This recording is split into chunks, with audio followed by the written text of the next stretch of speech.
Most of the dailies haven't gone with this, but all eyes on MPs over new taxes. This is what everyone is talking about this morning. That's what is on the front page of the Daily Nation. Now you see, this is a totally different kind of headline. Yeah.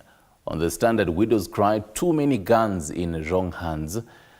They'll make mention of Monica Kavute. Yes, the Yes. magistrate who passed on. The magistrate who passed on. And they also make mention of the finance bill. Yes, but we'll come back to that. Yes. Mswada, pressure ya panda. Habari kuu pale kwenye ukurasa wa mbele wa Taifa Leo. Nikumbusha ile mkiprepare for drama festivals zile steam panda. Yeah. And I tell you, you can see the kind of pressure of becoming president. That image of President William Ruto. Hey, hii ni kazi. Kuwa president hapana joke. Let me not say more. The Business Daily, insurance firms swamped by surge in floods damage claims, and they tabulate how the flood related report claims by county. Okay. Attack judges, paralyze courts, and you can realize there's a split between that story about the guns and the courts and the finance bill. But of course, still mention MPs now vow to shoot down punitive bill. We'll be looking at that later. And on the Star, a very different kind of a headline. Sisi Kama yuko Nairobi au wako Rwanda. Sisi tukipitia Mombasa Road, walitumia zio Thika Road kwenda Mombasa. 2027 battle, MPs lay siege to governors, and they have the photos of quite a number of members of parliament. They say Ruto is on record telling MPs to focus on serving constituents first and not themselves. And no mention of the Finance Bill 2024 on the front page of the Star. Today, of course, is Tuesday. Yes. Na kuna ile gazeti ya serikali. My Gov. My Gov. Sio mimi nimesema, ni picha tu. On regional matters, the East African, they take you back to the briefcases, what was happening last week. The East African community just showcasing how the budget for the next financial year will be looking like. They say high taxes and debt threaten East Africa growth. Finance ministers have presented expanded expenditure. Yo, ni tongue twister. Plans for 2024-2025 outlining fiscal measures that will cause more pain to households and struggling businesses. And of course, you realize that Kenya has the biggest budget at $31 billion in comparison to all the other East African countries. Even Tanzania has 18.9. And interestingly, Tanzania is the biggest country in size in matters of square kilometers and even in population. But yet the budget is at $18.9 billion lower than even Uganda's $19.2 billion USD. Interesting. Right.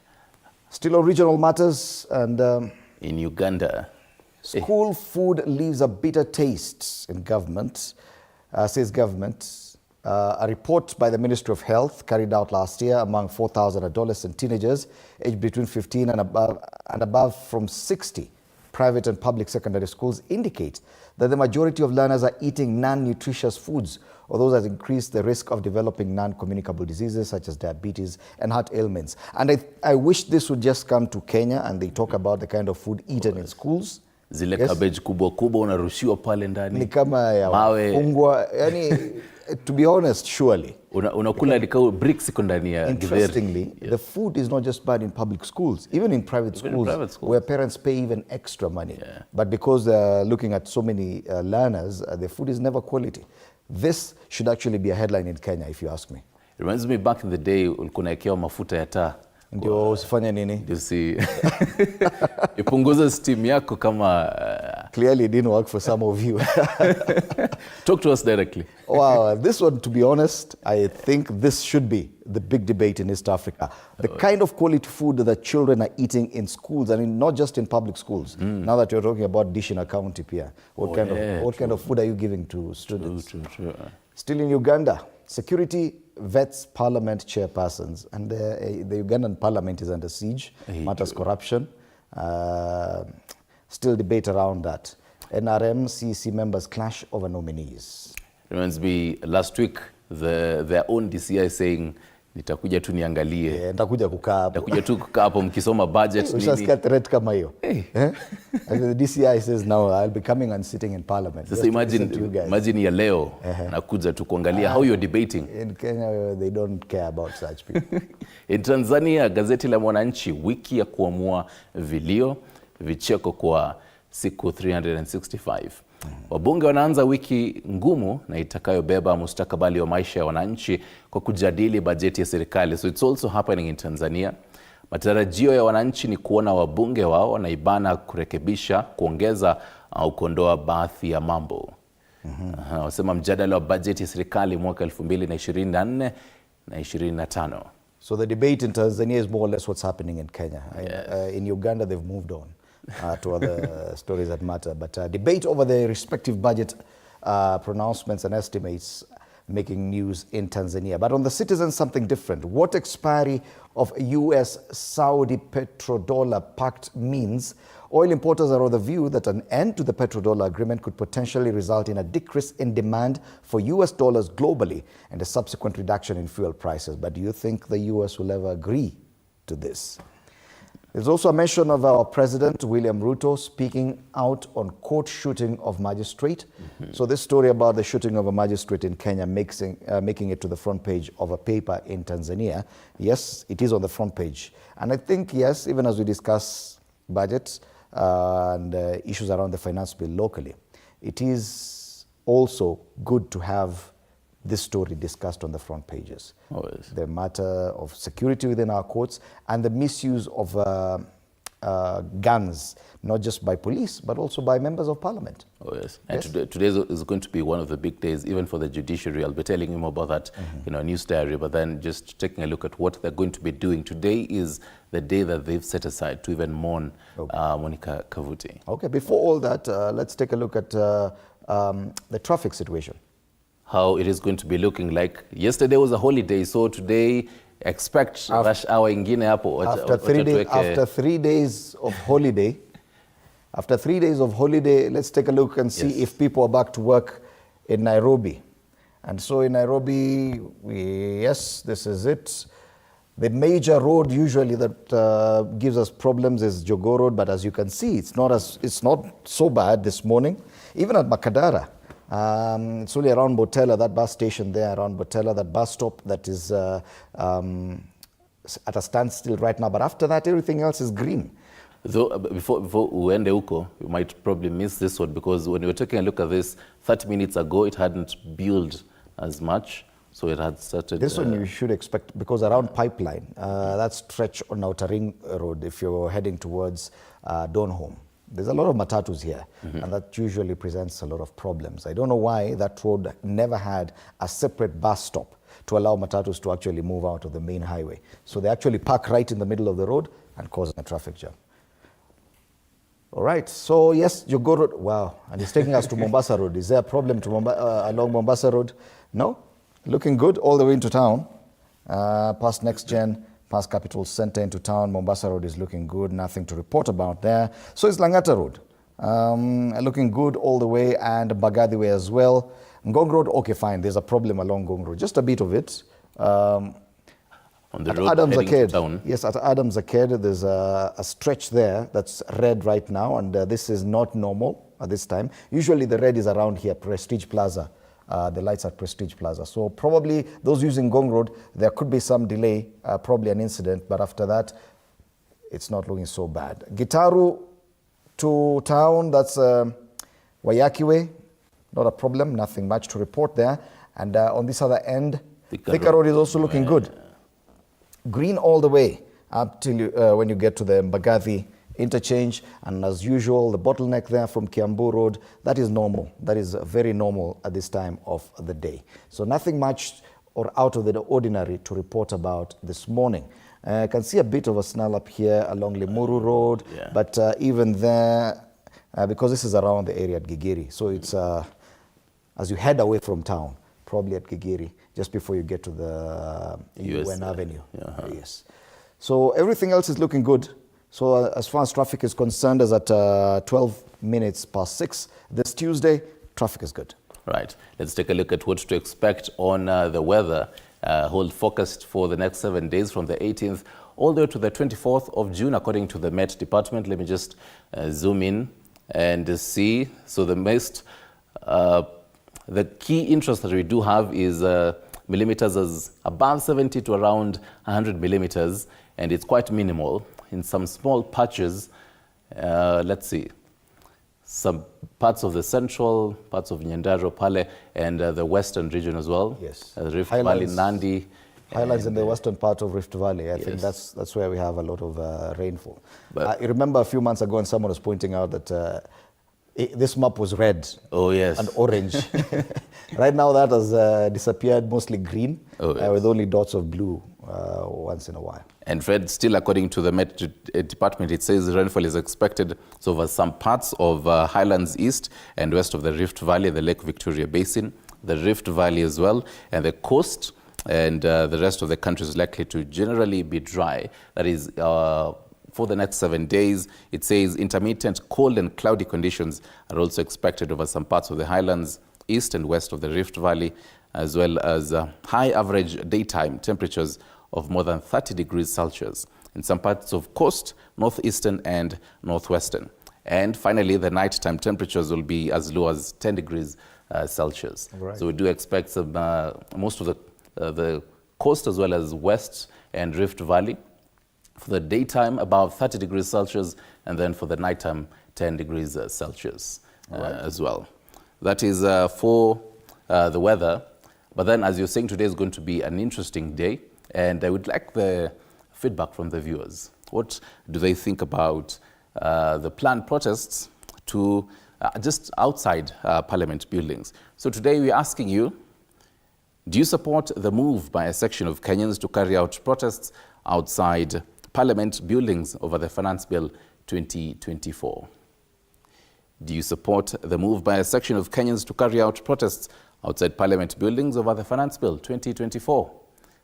Talk to us. 22047 is our SMS number. At TV47KE on Facebook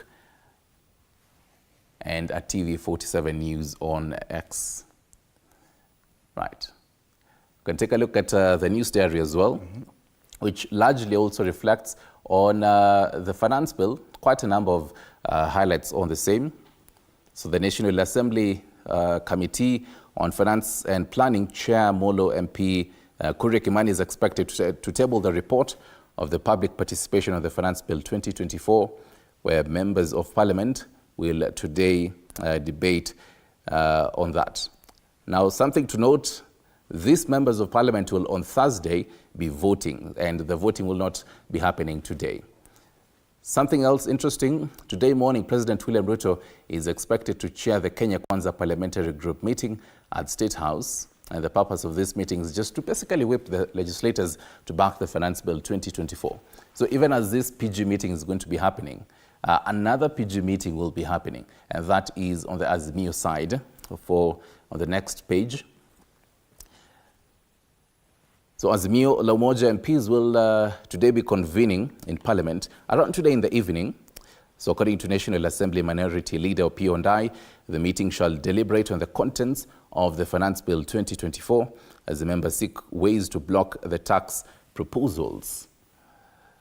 Still on matters, the Finance Bill, on the next page, so a planned protest dubbed Occupy Parliament is expected to take place today outside the Parliament buildings in protest of the Finance Bill 2024, where activists and other Kenyans are expected to participate. So today, do expect some roads heading to Parliament may be blocked, and deployment of anti-riot police teams is expected.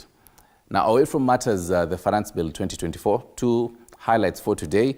The Judiciary leadership team will today lead the mourning of the death of the late Principal Magistrate, that is Monica Kivuti, who passed away on Friday. So according to Chief Justice Martha Koome, the Judiciary flag will fly at half-mast across all court stations until Kivuti is laid to rest. So today also at around 10 a.m. we do expect presiding judges and heads of stations will lead the remembrance meetings in their common rooms and all court stations.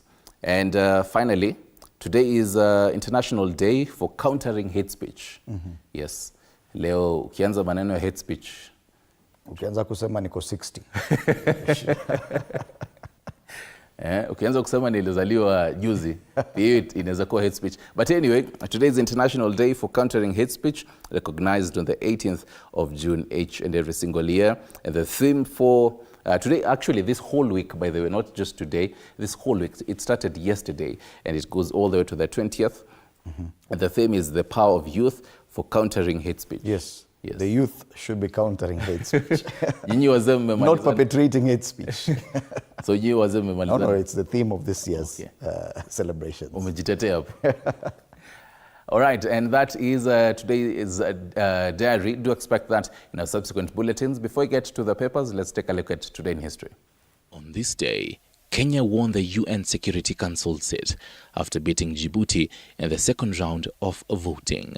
With 191 countries voting, Kenya garnered 129 versus Djibouti's 62 votes.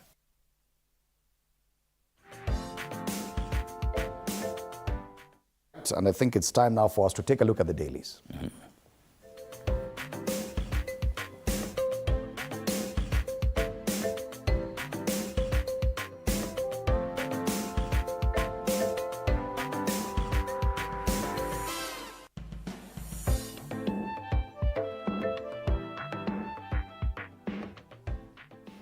All right, let's start off with the Daily Nation today because it has the biggest discussion this morning.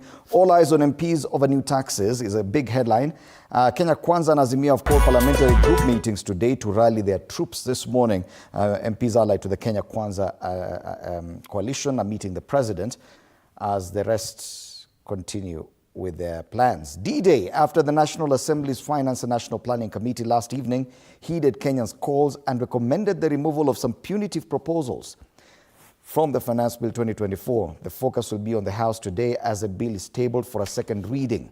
But even as the team presents its report, MPs will still have to vote for the changes to take effect.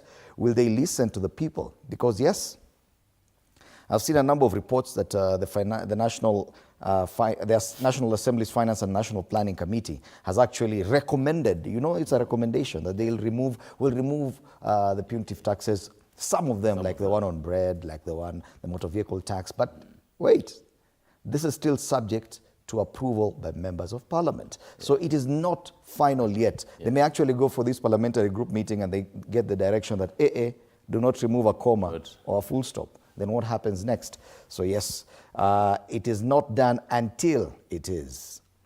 Other stories given prominence on the front page. Defiant coast governors say no to Ruto on Mogoka ban. Yes, that debate on Mogoka still continues. Other highlights, quick ones. Man wins battle to remove name from birth certificate. Elsewhere, resume work tomorrow, Koome tells Judiciary staff. I think human interest story there, I told we once had a daughter. On the top strip, some politics there. Mudhama's new stance. Former chairman of President Ruto's party warms up to Kalonzo. Very interesting, I tell you. Siasa, it's like Gabriel Oguda says, things are boiling up nicely. Yes. And taxes now cross 40% of the price of a litre of petrol. Wow. Yes, you remember that discussion about the fuel levy and the proposed increase of excise duty on fuel levy that will change the excise duty from 18 shillings a litre to 25 shillings a litre. It means that now the taxes go up to beyond 40%. Excise duty of 25%, a VAT of 16%, that's 41%. Aish, I tell you, the math is not mathing. That's the Daily Nation this morning, the big story, all eyes on MPs over new taxes. Let's take a look at the Standard. They go with a different headline. Widows cry, too many guns in the wrong hands. As a widow sues the state for failing to regulate guns, claiming her husband, a nurse, will still be alive if the government tighten gun control rules in the country. The latest victim of a shooting is Monica Kivuti, a magistrate at the Makadara Law Courts, killed by an angry husband over remand day. And they say 550 people is a number of people who have been killed due to misuse of firearms, with 4,000 cases of misuse reported, according to a victim's widow. Other highlights, Deputy President Rigathi Gachagua is back on the dailies. I think the Standard is the only daily that has his photo there. They say, why Gachagua is man on a warpath. The Deputy President's cabinet colleagues are angered by his push for resource allocation based on one man, one vote, 1 shilling, and openly told him off. But that has not stopped Gachagwa's crusade. Calling himself a villager, he has not only skipped President Ruto's functions, but also claims the president's allies now think they can order him around. That is on page 7. So over the weekend, he's telling the media, pana, hii ndio story mnafaa muende cover. Other interesting headlines on the front page, on the left strip, Kenyans plan protests of a controversial finance bill, and they say Kenyans have been asked to come out in large numbers to stage a sitting outside Parliament and be on the right side of history. So the conveners yesterday demanded that the finance bill be amended, a 16% VAT tax on bread, a 2.5% motor vehicle circulation tax, and others have made it unpopular. Westgate hero dies, leaving behind a legacy that's disputed. More on page 3. And some interesting headlines. Coast leaders vow to boycott State House Mogoka meeting. Ni kama wanasema itakuwa stories za ajabu huko. Ni kweli ni stories za ajabu. Technically. On the very top scroll, Kenya Kwanza's cracks push Ruto to seek new allies. And you'll probably see what the outcome of today's Kenya Kwanza PG meeting. Also in the Financial Standard, Ethiopia clears way for Kenyan banks. And in sports, tough school games rivalry rekindled. And that is the front page of the Standard. Okay, let's focus now on Taifa Leo. Kwenye ukurasa wa mbele wa gazeti la Taifa Leo, mswada pressure ya panda. Licha ya pingamizi, Rais Ruto aitisha kikao cha wabunge wa Kenya Kwanza kuwataka wapitishe mswada tata. Na hapa ndio tunasema hata kama wamesema pengine wataangalia masuala kadhaa kwenye mswada huo, mikutano ambayo tunangojea ifanyike hii leo yaenda kubadilisha mengi pale. Kiazi moto wanakiita hivyo. Bunge linapopokea ripoti ya kamati ya fedha na mipango, upinzani, makundi ya kijamii, viongozi wa dini na majukwaa mitandaoni yataka wabunge wasipitishe mswada wa fedha. Habari kamili kwenye ukurasa wa pili, na kuna picha pale ya watu kadhaa kama yule aliyejaribu kufikia waziri wa fedha alipokuwa akiandamana na wengine kwenda bungeni kuzungumzia masuala ya bajeti, bunge na wale wengine wanaopinga mswada huu. Vidokezo zaidi kwenye ukurasa wa mbele. Wa pwani wa hepa kikao cha Mogoka. Wamesema hiyo ni story ya jaba kama vile Nyaringita amesema. Kwingineko, Kalonzo na Muthama washutumiwa. Siasa inapanda moto. Na wenye baa wateta mswada utaua biashara. Sema vitu vinachemka vizuri. Things are boiling nicely. Pale juu, gavana ataka Ruto akanye wendani wake. Kahiga asema ni rais pekee atakomesha mashambulio dhidi ya Gachagua. Na kwenye spoti, babu Cristiano Ronaldo ataweza kubeba Ureno leo? Ni swali tu. Macho yote yataelekezwa kwa nyota huyu timu yake itakapochuana na Jamhuri ya Czech gozi la Euro. Wanamuita babu 8. Kurasa wa mbele wa Taifa Leo hii leo. On People Daily, the front page, attack judges paralyze courts. They say after Kala's killing of their colleague in gun drama, judicial officers declare that they shall not decide cases in shoddy structures, demand adequate resources and security. More on page 4. That's the big headline on the People Daily. But other highlights on the bottom, and I love to see sports news being covered, and Kenyan sports news being covered on the front pages. Kenyan pipe Burundi to qualify for Maiden World Cup. Tunafaa tupigie makofi leo. They say Junior Starlets beat opponents 5-0 on aggregate to qualify for first ever global competition set for Dominican Republic later this year. We've not had an opportunity to clap for them. Let's do it now. Junior Starlets, makofi kwenu. On the left, MPs now vote to shoot down punitive bill. Interesting headlines and what to expect for today. But other interesting headlines are on the very top scroll. They say prisoners to earn pay in new reforms. Okay. And another interesting one. Uko jela lakini unaendelea na job. Bana. Na pia chakula ya bure pale vizuri. Okay. Nika Airbnb vizuri. Well. Okay. Another interesting headline, I'm planning to move on rather, but baby mama wants me back. Maneno ya relationships and the interesting relationship dynamics. That's the front page of People Daily. We'll get back to People Daily.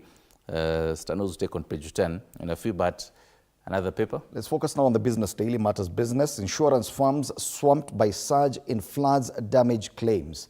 This is the front page of the Business Daily, the big headline. They say only 5% of 3.1 billion shilling claims have been settled in April. Most claims are related to businesses, homes, and vehicle damage. And this is linked to the recent floods that destroyed a lot of property, including houses. You can imagine losing a home in somewhere like Runda, worth 150 million shillings, or even more. Or a vehicle. So yes, quite a number of claims. Insurance companies are not very happy. All still on the front page of the Business Daily, taxes in the price of a litre of fuel now cross the 40% mark. We talked about this on the front page of the Daily Nation as well. More highlights on the ticker on the front page of the Business Daily. Kenyans relocate to US at faster rate in 10 years. Watu wasikii kukaa huku. The number of Kenyans relocating to the US grew at the fastest pace in a decade in 2022, signaling demand for skilled and semi-skilled labor in the world's largest economy. The other highlight, Family Bank gets nod to form unit for acquisitions. Elsewhere, Kenya Re profits from Zep Re down 48% on weak shilling. And finally, Treasury cuts foreign commercial loans target by 41%. That is Matters Business. Right, let's take a look at the Star, and they go with a very different kind of a headline. 2027 battle, MPs lay siege to governors.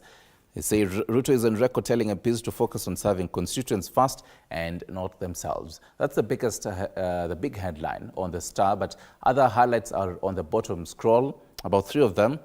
Matters land dispute, they say 30 years in state of death for man who killed brother.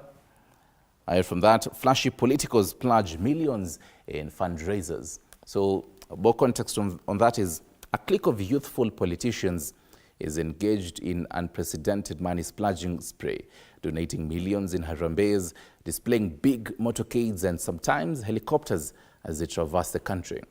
The group, consisting of MPs and high-profile government officials, are a constant feature in big money harambees. Right, and Matters Siaya transformation, that is according to the governor there, Rengo. That, in a nutshell, is the front page of the Star. All right, time for us to take a look at the cartoons.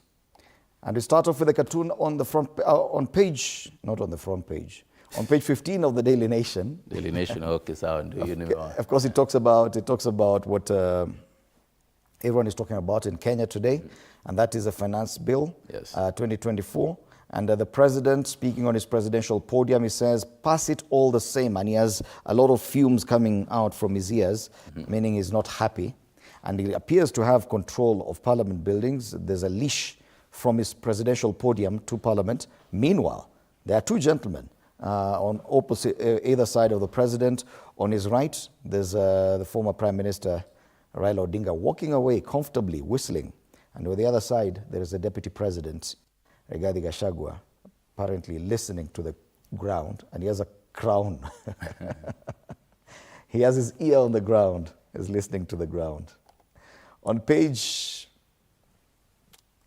okay, now this is the Standard, page 13 yes. of the Standard, Harry's back. Harry's back, and of course, Harry rarely talks. I'd want to know where Harry comes from. He rarely talks or has cartoons about Kenya. He talks about European supremacy. Once in a while. Yes. And you have Emmanuel Macron, the president of France there.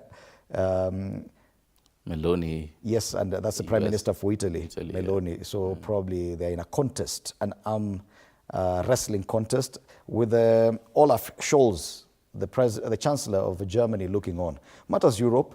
Many Kenyans would not even relate with what's happening in this cartoon, but yes, that's a cartoon on the Standard by cartoonist Harry this Tuesday. Right. And finally, on People Daily, Let's take a look at Stano's take on page 10.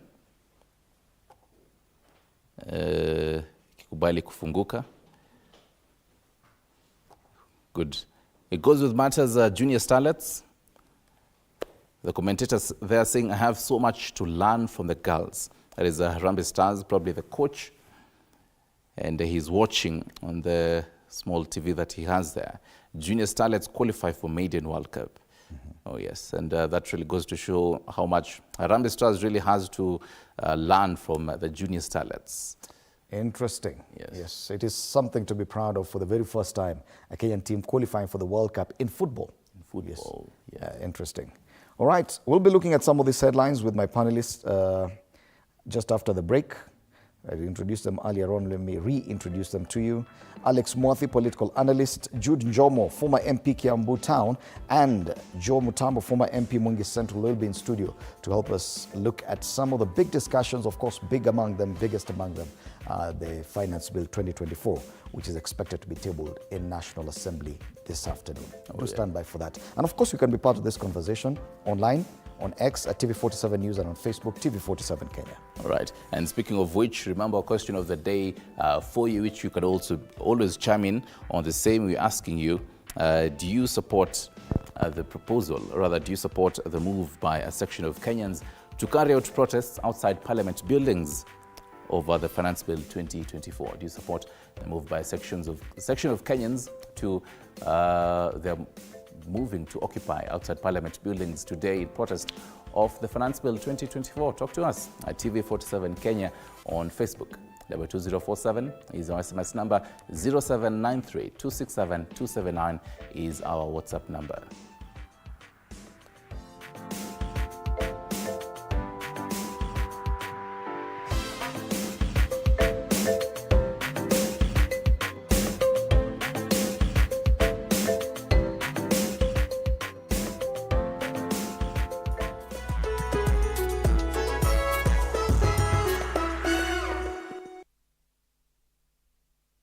Massive, your weekend shall never be the same again with I.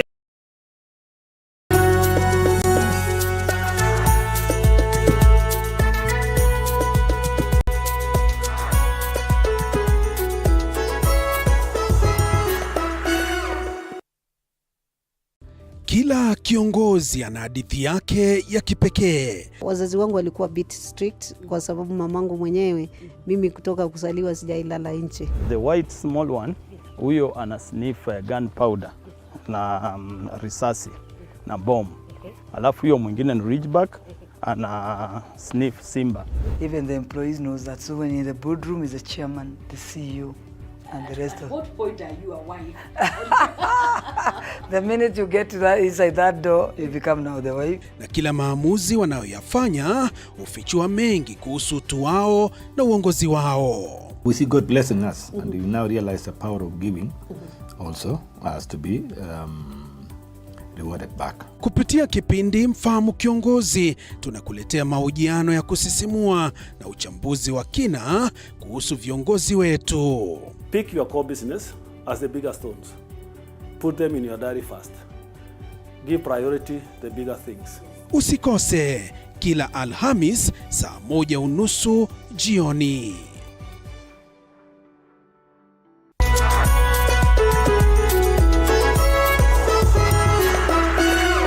In a world where challenges are as common as opportunities, there are those who dare to defy the odds. They are the entrepreneurs.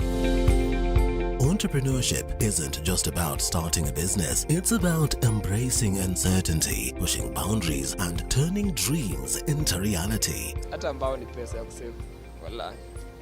Ambao mwaka ni pesa nyingi sana. As long as you're earning something, there's always that opportunity to save. And you start with where you are. The way we run the business is in a very unforgiving way, where every team member has to bring out their best. So, to all the dreamers, innovators, and risk takers out there, remember, being an entrepreneur isn't just a job, it's a way of life. Join the journey. Become an entrepreneur. The Grind, Mondays at 7:30 p.m.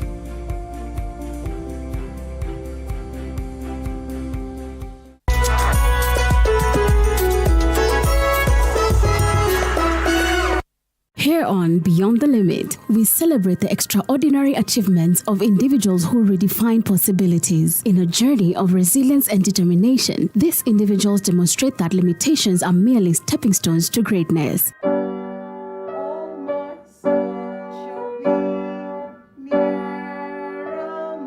I'm Nancy Njoroge, a mother of 3. I have 2 girls and a boy who is Clinton and who is autistic.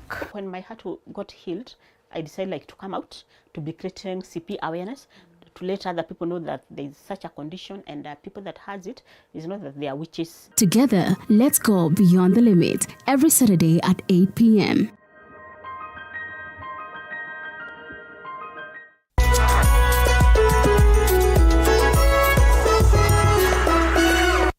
Welcome to The Realtor, where we take you on an exciting journey from bare land to dream home. Step 1. Finding the perfect plot. We explore location, size, and potential. Next, construction begins. Witness the foundation being laid, walls rising, and rooms taking shape. Step 3. Electricity matters. We delve into wiring, switches, and smart home tech. Step 4. From paint choices to fixtures, it's all about aesthetics. Step 5. It's time to get the right furniture. Finally, the big day. Time to move in and create memories. Join us on the journey to making homes a reality on The Realtor, Tuesdays, 6:30.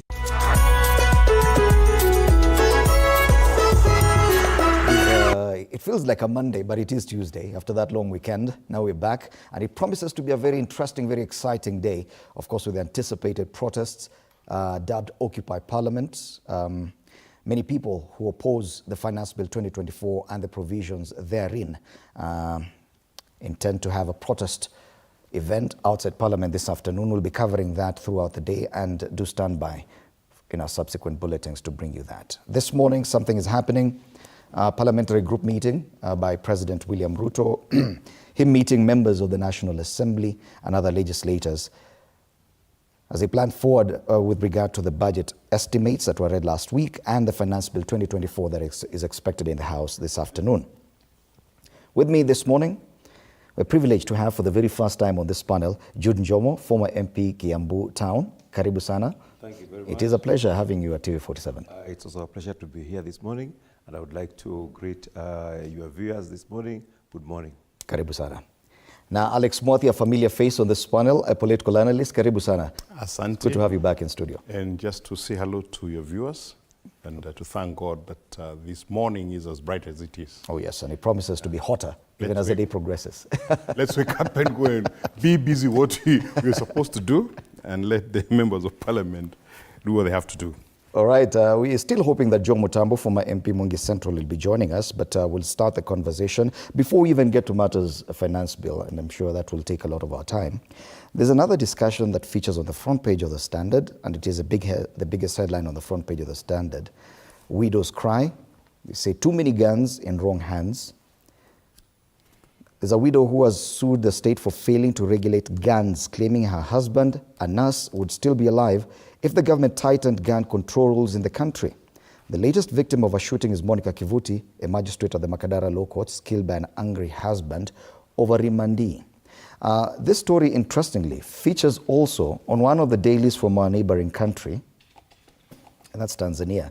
They've made mention of it on today's copy of The Citizen, which is an English newspaper there, and we talk about Ruto speaking out on court shooting of magistrate. It is a big discussion.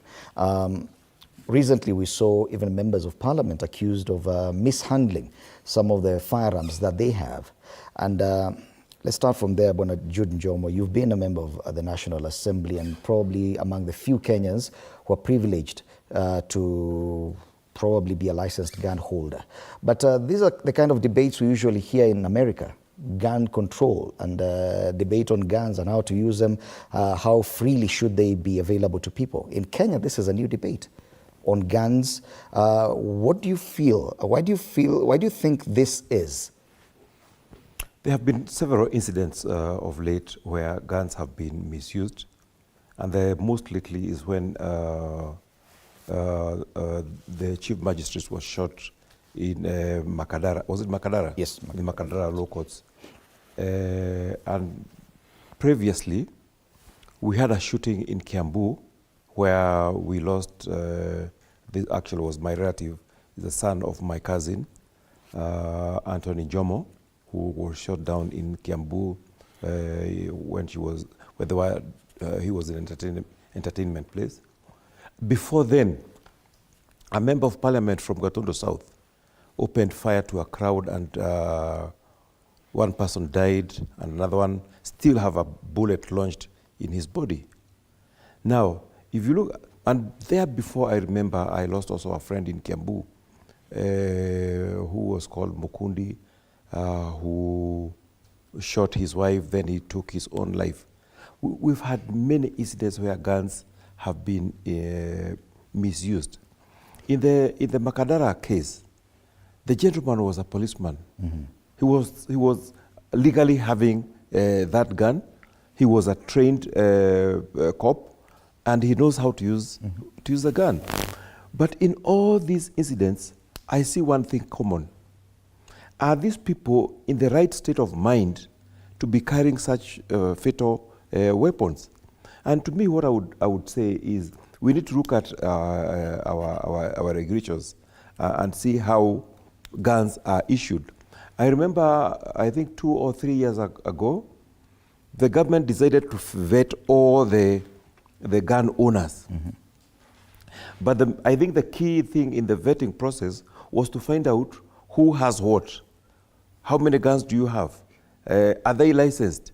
Do we have in the count? Yeah, it was just a simple count. It was just like data collection, and also I think each gun has its own way of identification.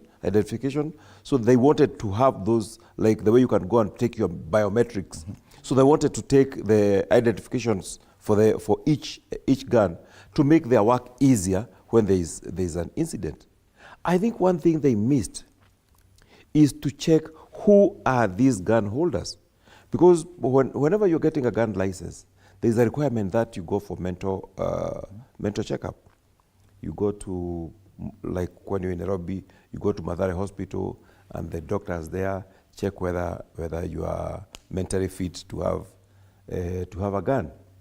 But now, you may be mentally fit today, or you may go there during your lucid, you have problems, but you go for the test during the lucid period, you are okay. 3, 4, or 1 year later, you're not the same. So to me, I would recommend that gun holders should renew their licenses on an annual basis. And whenever they are renewing their licenses, they should do a mental checkup. Okay. And the other thing is when they are doing the mental checkup, our doctors should be more serious than the way they normally are. Because, when it was a requirement that now you go for mental checkup, that became an avenue for making money for some doctors. They don't go into details of finding out whether you are mentally fit to have the gun. You just have to go fill some forms, pay some amount, and that's that. Okay. We need thorough checkup to ensure that our gun holders are actually in a mental state where they are able to make right decisions about the use of their guns. Okay. Because we don't want to find ourselves in a situation like it is in America, where guns are in hands of everybody. Anybody just who can afford can get a gun. And that's why we have so many incidents of even people going out there and opening fire to schools, public institutions, and it has caused them a lot of trouble. But now, Mwadhi, for a long time in Kenya, when we were discussing guns, it was usually illegally acquired firearms and used for criminal activity. But now we are seeing all these incidences that we're talking about. These are licensed firearms. We're talking about policemen, police bodyguards, members of the National Assembly or members of Parliament. These are licensed guns. It's no longer about illegal guns that we're talking about. 100%, and I think the subject is quite emotive because it causes death. And like Jude says, is that one of the key requirements for obtaining a gun is a psychiatric test. Psychiatry has to say that you have the right mental state of mind. And guns are used in either that way, in the legal way, the recent cases where we see policemen, we see members of parliament shooting at others. You remember somebody shot a DJ, was taken to court, and he was set free. And those kind of things sets that stage in which people don't take the law seriously. They take it as an excuse, as an example. Of course, the ones that we don't talk about is the number of people that are killed by the illegal guns. Because then it will be in everybody's eye, hoi polloi is the people who don't matter. But when people who matter then get shot, they become a hula balloon. For every one person who is like the magistrate who is shot, there may be 10, 15 Kenyans who are being shot out there. And I don't know whether you remember, there was a clip that was shown, I think in South B, where a policeman shot pickpockets in cold blood, 2 of them, and killed them. Did you hear that story anywhere? Yes. You know, after that. Well, it died down. It died completely. It died completely because in our eyes and in the eyes of media practitioners, those are, by the way, killings. It's not a real killing. So it behoves on us as a country, and I hear that you need to make the rules more stringent and all that. But look at the way we drive. We don't drive in the hiding, but we drive in the eyes of the policemen, who are easily given something to give. And he alludes to the fact that even the mental checkup might not really be a mental checkup. It's just a filling up form and paying some fee for someone. Until we get serious about our issues as a country, these things will grow. Wow. As long as a member of parliament can go and shoot someone, taken to court and released, why would anybody believe in the court system? And especially when it comes and look to at the members of situation parliament. of the police, the OCS that shot that lady. He was shot dead.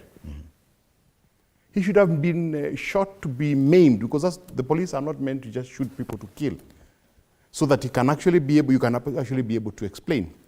But for me, the bigger issue is the state of our mental health as a people. Because of the situations that we find ourselves with, I think the mental health issue has become a big issue that we need to address as a pandemic in this country. And Joe Mutambu joins us via video link. A very good morning to you, Bwana Mutambu, former MP Mwingi Central. Karibu sana to TV47. Asante, Idi, and much regards to my brother Jude and Alex. And good morning to all. I'm not sure we can hear Bwana Mutambu, but I can hear he's speaking to us, but from this end we are not getting him. Maybe from my end. Okay, now we can hear you, Bwana Mutambu. Go ahead. Good. Yes, I'm following the story of too many guns in wrong hands. Yes. And my question I to don't you, know Bwana which is Mutambu, the wrong hand and which is the right hand. I'm talking especially about members of parliament, because quite a number of these cases have been linked to members of parliament, unfortunately. And we're not saying that they are in the wrong. Some of them are still suspects, and some of these issues are still in courts, and we cannot delve into that. But the fact is that we do understand that members of parliament do enjoy police protection. Yet we see more and more, most of them feeling comfortable to even brandish their guns in public. And that in itself is a problem. You've been a member of the National Assembly. Why is that happening now? Eddie, it is not all members of parliament who behave like this. Just the same thing. And what you see with the members of parliament is a reflection of a society, how our society is. And like Alex has alluded, what people go through in this country may lead to so many other things. We may be talking about guns today. Maybe there are other crude weapons being used out there for people to do bad things. Pangas, rungus, knives, name them. So when we just bring our attention to the guns and we leave the other crude weapons, then we are not solving the problem. What we need to do is to understand why is it happening. Because having too many guns does not mean things must happen or things must go wrong. And I'll give a good example in Uganda, our neighboring country. Like everybody has gun. Every watchman has a gun. Our watchmen here in Kenya, they don't have guns. So having many guns out there does not mean that people must get away with crime. No. What we need to do is, where is the disconnect and where are the gaps and what can we do about them? And one of the issues which has been mentioned is about our judicial system. When somebody commits a crime, what do you do to them? And if they are released just like that, is it an influence to the society that so and so did this, so what will happen to me? Do we get punishment for what we do? Those are the things I'm sure we need to be addressing, as opposed to how many guns we have there. There may be few, but incidents still remain. And when you look at the people who mostly are committing crimes are the licensed gun holders, and especially the people who are supposed to have guns, the police themselves. The last incident was committed by a police officer, a senior one, not even a junior. So you need to ask, why is it happening like this? So maybe we need to dig deeper into our society issues and our mental status. That's what we need to look into. Okay, back to you, Bwana Njomo. We can't really say that there's a huge or a stark difference between Kenyan society and Ugandan society. But as Bwana Mutambu says, and I think he's speaking like that because he is joining us from Uganda, the fact is, in Uganda, even security guards hold guns. You remember a few years back, there was that debate on whether or not we should allow security guards to hold guns in Kenya. But everyone said, no, what is so different? What is so unique about the Kenyan society that probably we're not able to handle this, some of these things? I think one of the things that Mr. Honorable Mutambu has mentioned is the societal issues, the kind of stress that our society is going through. Maybe us as Kenyans are going through a much higher stress than the Ugandans. I read somewhere yesterday, somebody was doing an analysis of our budget, which is now at 3.9 trillion, that our budget is higher than 3 of our neighboring states put together. And it is us Kenyans who are financing these bills. And the 3 states put together is more than 3 times the population of Kenya. So Kenyans are funding a much higher budget than the other 3 neighboring states. So those are some of the issues that could be triggering that. We are trying to move at a much faster rate than our neighbors, and maybe we don't have enough energy to get to that. So this causes a lot of stress. 2, there is also a very big discrepancy between our rich people and the poor. The gap between the rich and poor in Kenya is very high. So we have a bitter society. We have a society which feels we are working for a certain class. We are breaking our back to make others feel more comfortable. This bitterness can be manifested in violence. And we have seen that. We have seen that whenever this kind of situation is there, there's a lot of disorderly, there's a lot of criminal activities happening. 2, our justice system also. And like my friend Mwadi have said, whenever we have people who have been prosecuted for misuse of guns, what happens? We saw even other members of parliament who had the same. I remember there was a member of parliament in Western Kenya, yeah, who killed, a colleague's bodyguard or something. He he was accused of that, but that case didn't go far. It didn't go far. So you find that you find like you don't get justice from the justice system. So people may decide to take law into their own hands. But if people who misuse guns are taken stringent action, it becomes an example for even those others who have guns and they would like to use them. they would know the consequences are going to be very dire, and they would be very careful about the way they And they it's use their interesting guns. that you mentioned about the criminal justice system and the whole judicial system, because in Kenya for a while there's been a feeling that even when you meet a criminal or you catch someone who's been accused of something, there's always a tendency to go for instant justice, because you feel that even if we go through the police system and to the courts, we may not get justice, Bwanamwathi. Do you think that that's part of the frustration? Yes, it is, but it's much deeper than just simply that. In that freedom comes with a cost, and freedom without responsibility is the most dangerous thing. When you talk about Uganda, Uganda has been under military rule for the longest period.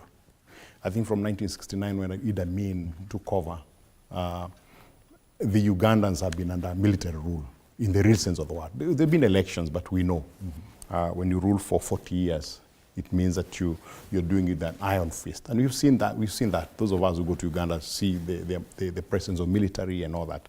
So that's, in that sense, they haven't got the independence that we do have. If you do the kind of memes that we are doing right now for Kimani Ichung'wah in Uganda, or you did that for President Museveni in Uganda, I don't think you last a day, either in or out of this, ele mambo matatu, ya mwisho you could catch up with you. So our freedom has made us to be very bold in what we do, to an extent that even when we are going for elections and we have senators and we have members of parliament, the issues that are mentioned around them are sometimes very shameful and completely immoral. Like, there is one senator who is always on the media about breaking somebody's family. And now it's become a celebration of sorts. You look at the comments and the abuses that she throws at people. You're thinking, this is a leader. That sense of irresponsibility from the leaders trickles down completely to the common mwananchi. If somebody can shoot someone and go and negotiate with them, paralyze him for life, negotiate with him, and the court justice accepts that negotiation. Well, there's a law that prescribes what should happen if you shoot and maim someone. Why would anybody else not bother doing the same? You can get away with it. You can get away with it. As long as you have money. 100%. To an extent that, like I said earlier, this raises up the profile of licensed guns, that we can have this debate. There's a process of investigating the license, the people that are going to be licensed, the guns. We forget about the unlicensed ones.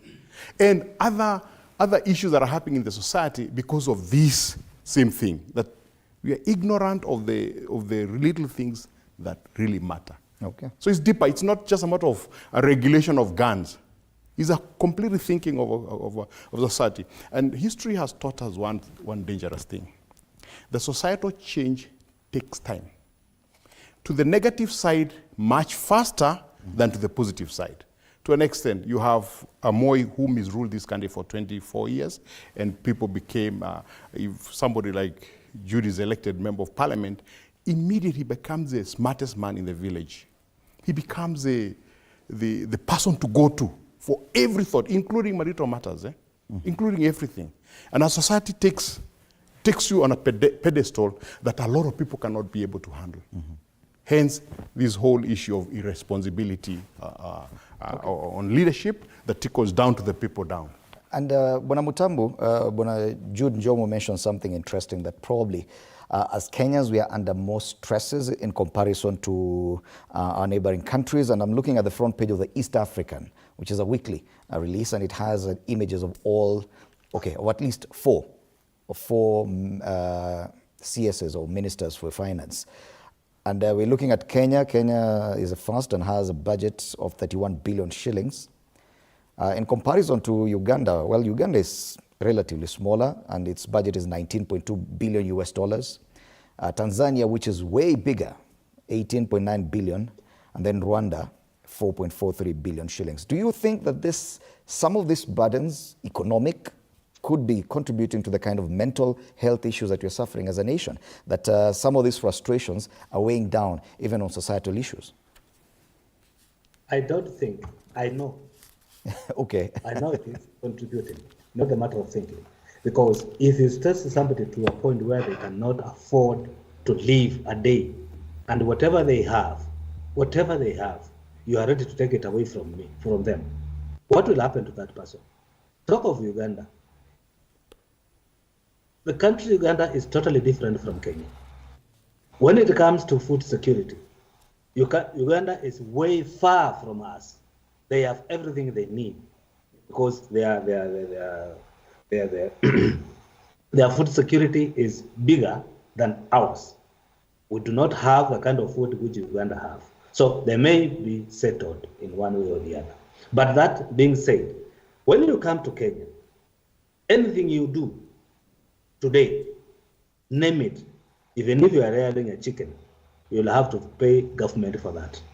That is a method, or that is a system of adding and oppressing the same people the government is supposed to protect. And that's lead now to the stress people are having today. That is an area where we need to look at how are we taxing our people. Because the budget we are talking about, it will come from mainly taxation, maybe very little percent on borrowing, even though we have borrowing, and some grants out there. But the main source of government funds is through taxation. And the more taxes we have, the more stress we bring to people. And that is my take. Okay. People are concerned on how they live their life because they don't know what is next. And I can tell you for free, a police officer does a lot of work. When you tax that police officer who has spent a night in the street guarding you, doing all the manner of things to protect you, and when he goes home, his salary is half taxed. Army officer who is out there fighting with Al-Shabaab, and whatever you give him for that, you also tax it. And those are the people with the guns. What do you expect society to be? So we are doing wrong things to our people, and that will result to mental status of our nation. Okay. And that's my take. I think we're also living in a society where we are making heroes out of people who are doing, crimes and have negative kind of, activities. Mm-hmm. I'm thinking of situations where, like, you can have a head of as institution, say like a school, where the head teacher freezes the school misappropriates the school fund, and the school is broke. So this teacher goes through a justice system that will take like about 10 years for a decision to be made. In the meantime, he have used that money, he have built big buildings, and he's making a good life. So the society will ask itself, why not going to that kind of thing? The other day, I had members of parliament, young members of parliament, discussing, and they were proudly saying how ignorant they were about the finance bill. They have been sent to parliament by their electorate to legislate. And they are telling us they don't even know what is involved in the budget, in the finance bill, the hottest thing that people are talking about, and something that they are supposed to vote for. So I think time has come when people must taking pride in people who are doing the right things. Okay. And like Mutambu says also, people have been pushed to the edge in terms of their responsibilities as to where they work. Okay. People are feeling that life has become too difficult to handle. Okay, and speaking of being pushed to the edge, today a number of Kenyans will make their voices heard. They feel they've been pushed to the edge by the Finance Bill 2024, and they'll be protesting outside Parliament buildings. But for now, let's take a break. When we come back, we delve into matters Finance Bill 2024.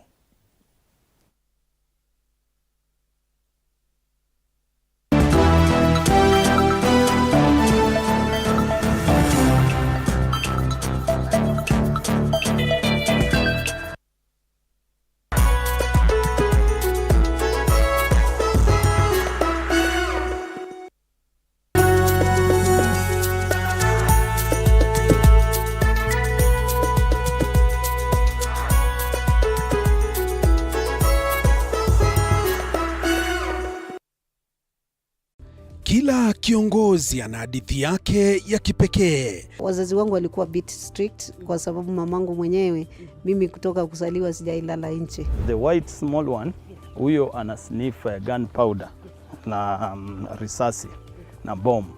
Alafu huyo mwingine ni Ridgeback ana sniff Simba. Even the employees knows that. So when in the boardroom is the chairman, the CEO, and the rest of. At what point are you a wife? The minute you get to that inside that door, you become now the wife. Na kila maamuzi wanayoyafanya hufichua mengi kuhusu utu wao na uongozi wao. We see God blessing us, and we now realize the power of giving also has to be rewarded back. Kupitia kipindi Mfahamu Kiongozi, tunakuletea mahojiano ya kusisimua na uchambuzi wa kina kuhusu viongozi wetu. Pick your core business as the bigger stones. Put them in your diary first.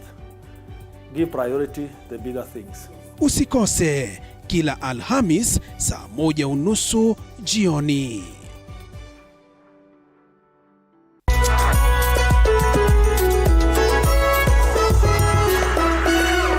In a world where challenges are as common as opportunities, there are those who dare to defy the odds. They are to ease up the week's tension. Catch us every Wednesday on Dr. Ofweneke tonight at 7:30 p.m.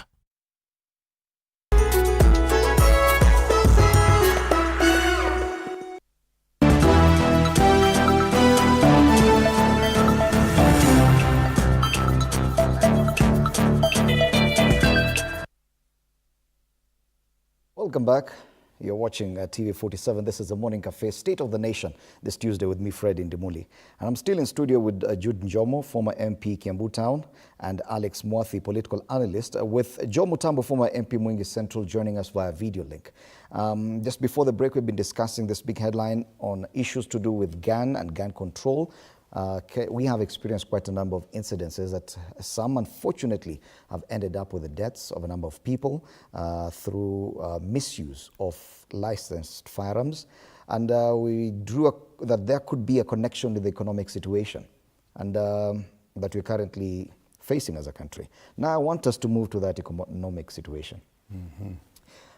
Today, we do expect that a number of people, mainly young people, they've declared that they're going out to the street. They have dubbed this event Occupy Parliament, and they want to show their displeasure at the members of the National Assembly with regard to the Finance Bill 2024. And just before we even look at that, let's listen to what the Senator for Kakamega had to say with regard to the Finance Bill. He is a senator, so he's not directly concerned with matters of the National Assembly, but he had this to say.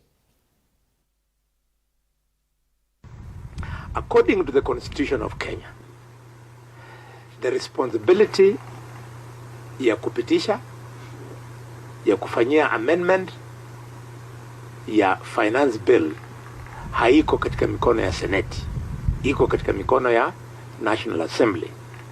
The proposals that are being made for purpose of amending the finance bill, members of the National Assembly must listen to it.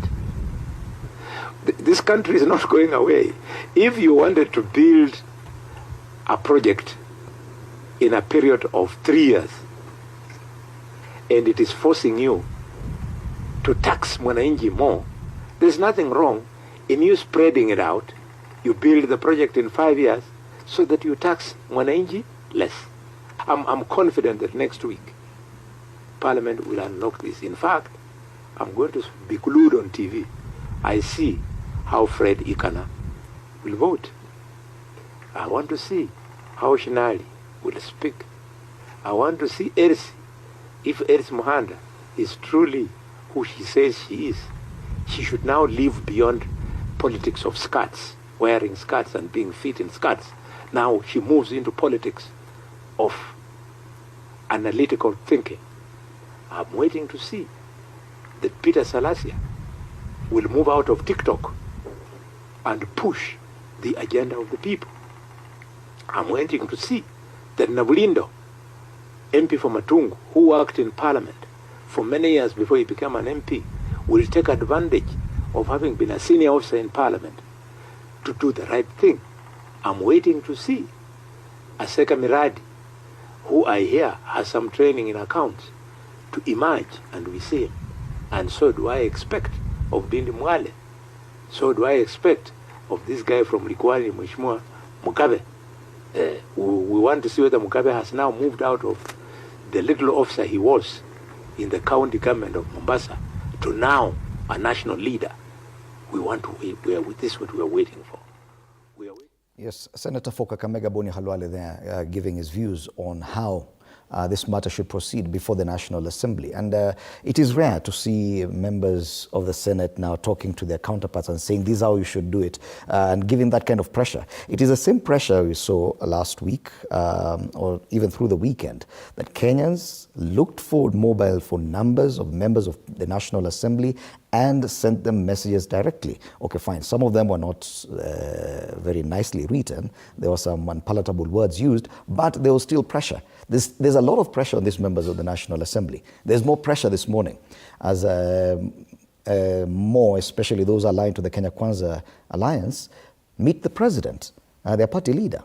There has been talk that the National Assembly's Finance and the National Planning Committee may have made some concessions here and there, but that is still subject to how Parliament will vote and even to the kind of pressure they'll receive today at State House. This pressure is not easy, even on the members of Parliament. Do you think that this time there's sufficient pressure from the public and all these other forces? One thing that we must thank ourselves as Kenyans is that in the constitution that we passed in 2010, we actually made it mandatory to have the finance bill made public before it's read. To an extent that we needed to interrogate it so that we can see what it contained. Because in the past, if you remember, I know Jude might remember, you might not.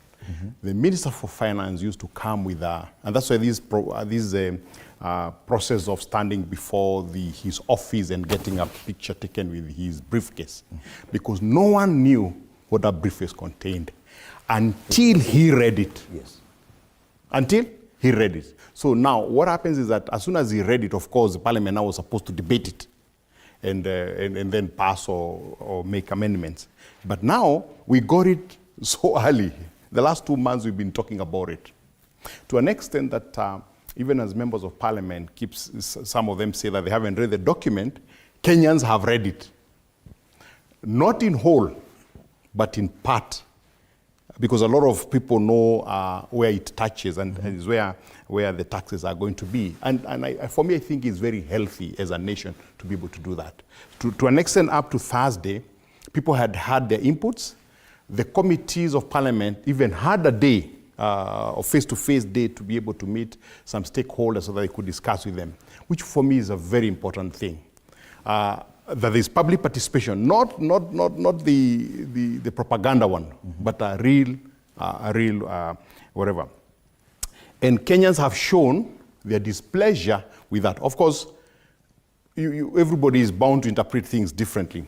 But the bottom line is, those are proposals that were made by the Treasury. Normally in this country, people will shout, people will make noise. You remember last year, but Parliament will still pass those proposals. So people are coming from that background, that Parliament will do nothing. Will do nothing.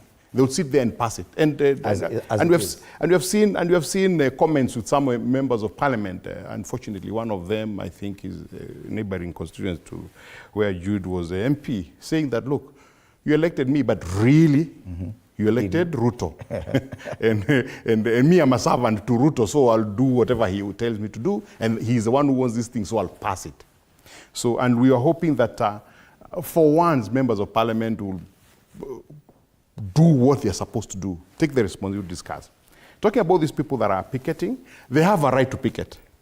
Again, we enshrined in the Constitution that nobody can stop you from picketing on anything. And the reason they are picketing is one, they are fearful that these members of Parliament will do nothing. Because as a proposal comes, the issue is not to reject the finance bill. The issue is to make amendments to that bill, to the clauses, even if it's all of them. Make amendment to them, because the government will need a document by which it will be able to collect money from 1st of July, a law, and allows it to spend the money that it collects. in the way that they have presented it, and as a people representative, they need to do that. Are things that are bad in that bill? Yes, they are. Draconian? Yes. But there is need that when Parliament meets, they are able to discuss. And I think you've seen on the, front page of one of the newspapers, they are showing a bit of pullback by the committee and their recommendation about the issues that people have been talking about that they are going to push for amendment. And that's what we want. And these people who are going to congregate at the Parliament are going to add pressure to them to be able to do that. I think those of us who've been on media have put enough pressure on them. We meet them in private, we put pressure on them. We're hoping that people like Jude and Mutambu, who have been in Parliament, that some of those fellas are their friends. I hope they have actually used those numbers and called them. Because for them, they didn't need the list of numbers that we got in public. But for them, they had the numbers, that they have put that pressure so that when they go to Parliament, they don't go with their mouths gagged or with their stomach in front, because Parliament has become a cartel where people are paid to do and say anything they want. Okay. We are recently them releasing someone who, I'm talking about fertilizer, unfortunately, never be forgotten, that they will be able to discuss and be able to make amendments that makes that bill good for this country. But on the face of it, the budget talks about an expenditure of 3.9 trillion, 3.99, which is basically 4 trillion. It's talking about collecting 2.9 trillion. Yet, this year, for them to reach the target of 2.5 trillion, they need to collect 597 billion this month. Meaning they will hit maybe 2.12. So to imagine that you can jump from 2.1 to 2.9 in 1 year, it's not easy. But I want to comment on the. I'll come back to you, Bwana Njomo. I don't want to lose Bwana Mutambu. And Bwana Mutambu, the issue here is where the pressure is coming from and what influence will mostly guide the members of the National Assembly. We saw what happened last year. There was hue and cry over the Finance Act of 2023, but members of Parliament still voted in a certain way, with a lot of that direction coming from State House, from the head of state. This time round, yes, there is an indication that they could be feeling the pressure from Mwananchi, but and as far as the president is concerned, he's more keen on where the revenue is going to come from. Do you think that this time round, this pressure from Mwananchi will balance or will outdo what the president will want the members to do? No, the pressure from Mwananchi will not do nothing. The problem of this country is not Mwananchi. The problem of this bill is not members of Parliament. The problem of this country is one man called William Samoei Ruto. That's the problem we're having. We're having a president who on a phone call calls all the members of Parliament and tells them, this is what I want done. And the members of Parliament, because they are hopeless, they will do it. The sub-problem we have in our country is that we have members or leaders who are not men enough to wake up and tell Mr. President, Mr. President, we love you so much, but this one we cannot do for our people. So the leaders we have, they love their president more than the people who elected them. If members of Parliament or the leaders, including Kalwale, I was listening to Kalwale speak, and I'm wondering what happened to the brains of people and leaders we used to have in Kenya. Kalwale cannot say he is hopeless. He cannot say, I cannot do nothing. Kalwale, as a senator, and his fellow senators, they can take a walk to State House and tell Mr. President, we have come to see you. We want to advise you on this finance bill. It is hurting Kenyans. And as leaders, we propose that you do 1, 2, 3. How much will they lose if they do that? 0. We have members of Parliament. We have committees. The budget is subject to departmental committees. Every department in our ministry or every ministry presents its budget. And there is a subsequent committee of that department in parliament. They are chairmen of these committees. You want to tell me the president will not listen to all the committee chairmen who tell him, Your Excellency, this bill is not right for Mwananchi? So the problem lies there, because the president wants the money. And another bad thing, and I say this without fear, most of the money which we contribute through taxes are stolen. That money is stolen. If somebody was walking or he was driving a small fix out there when looking for votes, and once he's been appointed as a minister, within 1 year, he has a chopper. Come on. What do you take of that? And that is the reality in our country today. So they are forcing us to pay so that they can loot that money. The budget they do, and those who come from where I come from, they know sometimes we may differ with Mr. Honorable Kalonzo. But this time, he got it right when he said we have a budgeted corruption of 1 billion, because they are calling some budget some names, giving them some names, so that they know this is a low-lying fruit. When we put this in budget, we'll be able to pick it very quickly. And that is what is happening in our country. Okay. So unless we wake up, and my call to people who want to go and occupy parliament today, I want to tell them this: hold your horses. It is premature. Let these guys pass this bill. Let Mutambu, Judy, Alex, and every other person wake up and say, enough is enough for this government. Okay. I would be very happy if I see Kenyans marching to State House to tell Mr. Ruto, we are civilian and we want to tell you, please get out of that house. It belongs to us, not you. We put there and we are removing you. Okay. That is what I would advocate for from today going forward. Because the members of parliament, I pity them, because they have no say. They have nothing, and they need every weekend to be given 100,000 by Mr. Farouk from president to fuel their cars. And that's what they want to do. That's what they're crying for. Okay. They don't care about the common Mwananchi. So that is the issue we are having in Idimoli. Okay. If we clear that, our country will run smoothly. And if we may use your own example, back in 2016, you did something very interesting, the introduction of that banking amendment bill of 2016 to cap interest rates, which is something that was not necessarily, did not necessarily receive the blessing of the party leader, your party leader back then. You still managed to push through with it until it was enacted into law. Yes, some 3 years later it was removed, but that action itself, going against the wishes of your party leader, is something that we are not seeing in the 13th Parliament, that once a party leader says something this time round, however unpopular it is with the masses, MPs will just go with their party leader.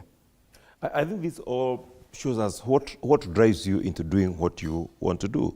What drives members of parliament into voting for us in a certain direction.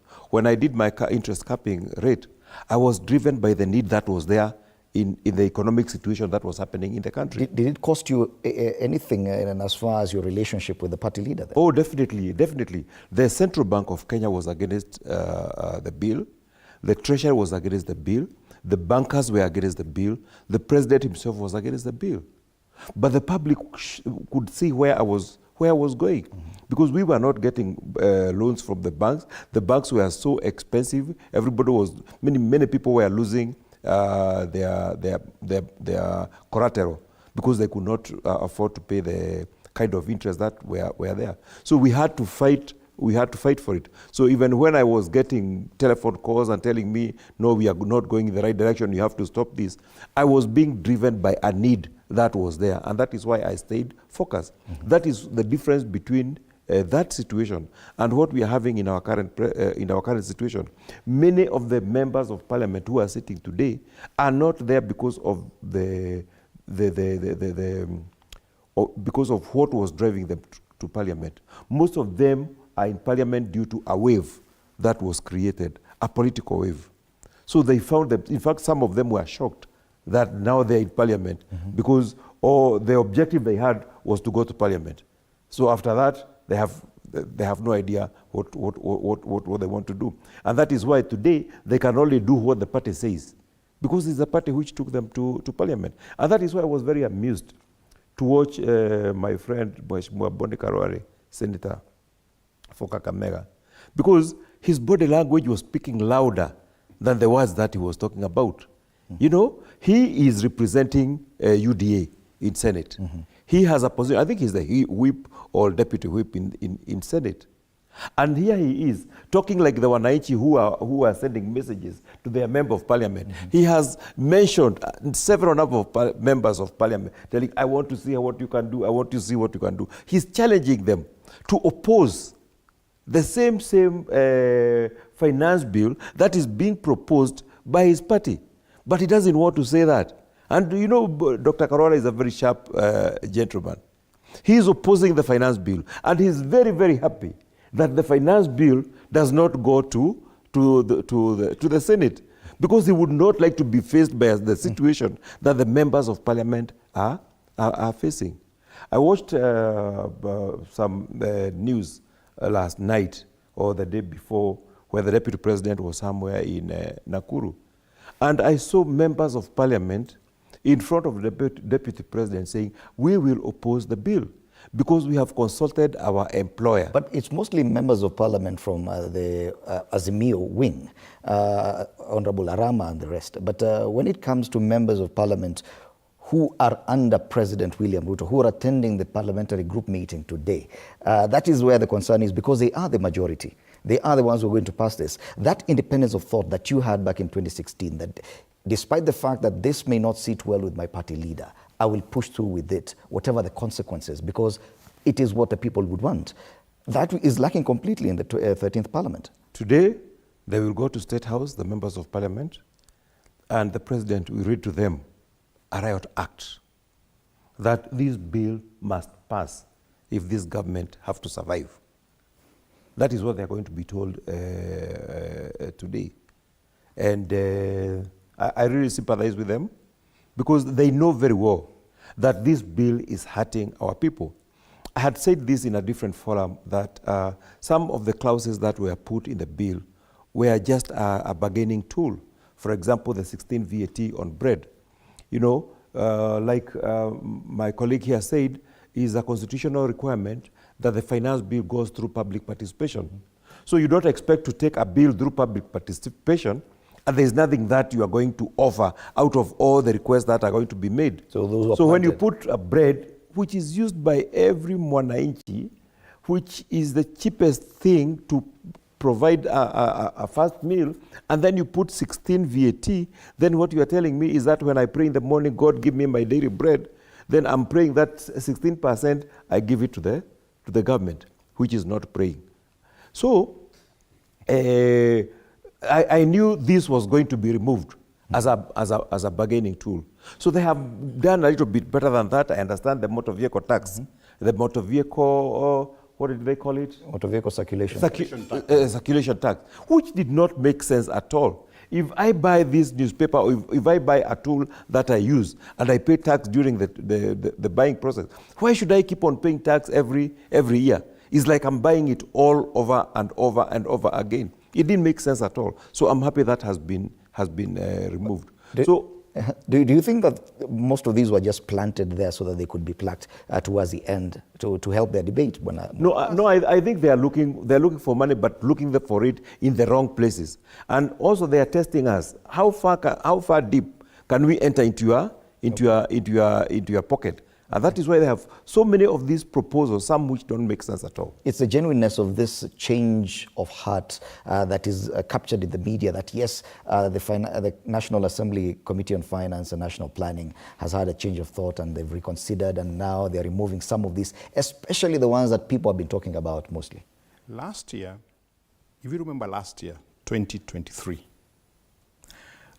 the Uhuru government had proposed a 3% housing levy in 2022, which of course people shouted about and was removed. When this government came in last year, they proposed 3%. There was so much hullabaloo that people forgot everything else that was bad in that And focused on the 3%. And focus on the 3%. Actually, all of us were talking about 3% housing. How do you make a 60-year-old person? By the way, it was so sad the other day to pay for my father, who is 84, housing levy. Very sad. So we forgot. What did they do? Exactly what Judy is saying. They reduced it to 1.5%. And although it's still draconian, but it was at least 1.5%. This time, I also agree with him. Ours is a political system to an extent that we create propaganda so that to divert attention from the main things. And in this one, they had put in the bread, 16%, in my opinion. They put the car circulation levy at 2.5%, which they hope to reduce to 1%. I'm almost certain they'll reduce it to 1%.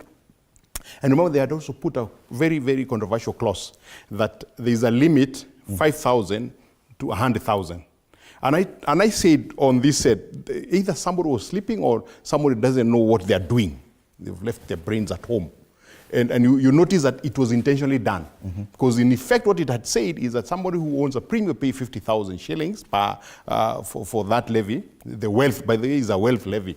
They should not be calling it anything else as a wealth levy. And somebody who owns a 12, 13 million shillings car pays only 100,000. So that was an easy fruit for them to be able to remove. And in the budget reading, the minister did not mention the upper limit of 100,000, meaning already we are giving way to what you guys are shouting. So that you can forget that there is a very draconian eco levy. Are we talking about that much? No. Because why? Because we don't realize the effect it has on your pocket, your laptop, your mouse, your pens. They're all made of plastic. Your mobile phone, your calculators, your watches, your office machines, all of them are going to go up. Even the bread. Even bread will go up because of that eco levy. Because of the packaging. Because of the packaging. Meaning that you tax that in that draconian way only when you have provided an alternative. Do you have an alternative? No. In fact, I'll tell you, the people who collect garbage have, I think, until next month. They had 90 days from May to stop using plastic papers for that garbage collection. You know, the one that come collecting on the they're supposed to use what you call biodegradable material for that purpose. I've been trying to get approval to sell biodegradable materials since last year, and KEBS don't have a standard, and they don't want to use the Chinese standards to be able to approve. I have them in the car if you want some. I can give you an example. A plastic paper that when you put stuff in it, put it under water, it melts. Within 3 months, it melts. That is what needs to be done. If I haven't been able, in 60 days, will I be able to do that? No. So the bottom line is, while they'll reduce the car, they'll remove the bread, they may revise the draconian 25% tax duty on edible oil, which for me was really somebody going to parliament in Treasury. Where does he live? In Mars or wherever? 25% on crude, 25% on final product, so really making it extremely expensive for Kenyans. Once they remove those, they're hoping that Kenyans will be very happy. But Kenyans will indeed be happy. Bwana Mutambu, tumechezwa ama kuna shida gani? Kenyans will definitely be happy if at all there's any reduction in any of this, especially the ones that we've talked about, really, the 16% VAT on bread, the eco levy, the 2.5% motor vehicle circulation tax. Those 3 or 4 have probably dominated media and the discussions that we've had. Do you think and do you believe that that is a trick that this administration has used, that any simple reduction on those 3 will have Kenyans very happy? When you deal with a cunning person, they will use all the method to do whatever they want to do to you and get what they want out of you. That is exactly what is happening. All these stories we hear of motor vehicle taxation, I don't know what, is to divert attention. They don't want Kenyans to think. And like Alex is saying, when you tax cooking or crude oil to 25%, that 25% spreads back to the bread, because bread must be transported, right? Must be cooked with the oil. So that 25% spreads back there. It spreads back to essential commodities like sugar, unga.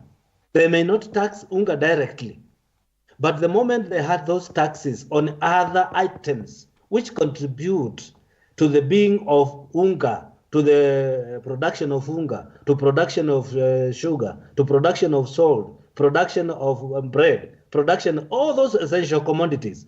Once they make sure that they have increased taxes on those other things, they know we have got you on your balls. Excuse my bad language. But that is where we are being held now, whether we like it or not. Because those taxes will spread from the item which is being taxed to the essential commodities.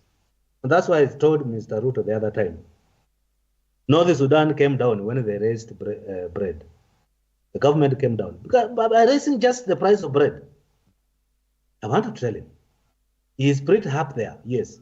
He has everybody, Kimani Chungwa and the rest supporting him. But I want to tell him, the anger of common mwananchi, the moment it will burst, it will be bigger than a bomb. And he will be taken out of State House by the common mwananchi once he does what he wants to do today. So I want to take it as a caution for him. As you call the members of parliament, think also for your seat, because we are coming for you. We will come for you. And not in the manner when it has been done before, that our good friend and our leader, Raila Amolo Odinga, goes to, I don't know where, a little bit of tear gas, then another meeting in the State House, whatever happens, happens, and Baba remains quiet. No more mandamano. This time round, the people will come for you. They will not be coming for negotiation. They will be coming to take you out of State House, because enough is enough. You have overtaxed your people too much, and that Kenyans cannot bear anymore. Let's talk about the generational change in approach to this debate. And you've talked a lot about a period in Kenya when many Kenyans felt things did not go well, and probably gave rise to the movement for multi-party democracy towards that debate. That was back in the 90s. Most of those people in government right now or in top leadership positions were young people back then. This time around, we're seeing that the protest called Occupy Parliament today, it is mostly in social media, mostly by a different generation, the Gen Zs, as they call themselves specifically, a group that has never taken part in any physical protests. In fact, they stayed home during last year's protests, the Maandamano, against the high cost of living. Do you feel that probably this generational change could be able to push a change in the kind of thinking of the National Assembly, given that this is a totally new demographic that is protesting? The older Kenyans appear to have gotten used to this kind of hardship. That is very likely scenario to happen. And I would like to draw this parallel to what has happened in the past. I remember the first time I was elected in Parliament in 2013, there was a big demonstration because there was a increase in salary for members of Parliament. And you remember there were some pigs that were slaughtered at the gate of Parliament. You know?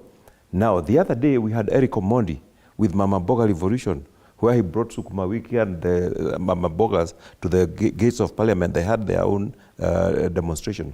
There have been a lot of picketing around Parliament. But now this bill is hurting so many people, and it's also killing dreams of young people.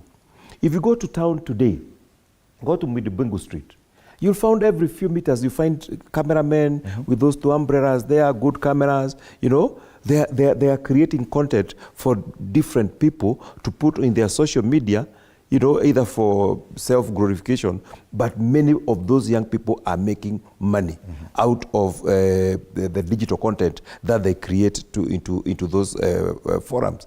They make some money out of that. Now, as we are talking about all these others, we have forgotten that the government have said through this bill that is going to tax those people who are making money out of digital content. This includes even those who are doing what they call academic writing. There are people who are employed here in Kenya by some companies out there. They work from their homes and they are taxed in those countries. Now the government would like to tax them when they receive their money here. So this is what is being done by what is called the Gen Z. We are taxing them. And there is no single investment that the government has done to help these young people to make it better for themselves.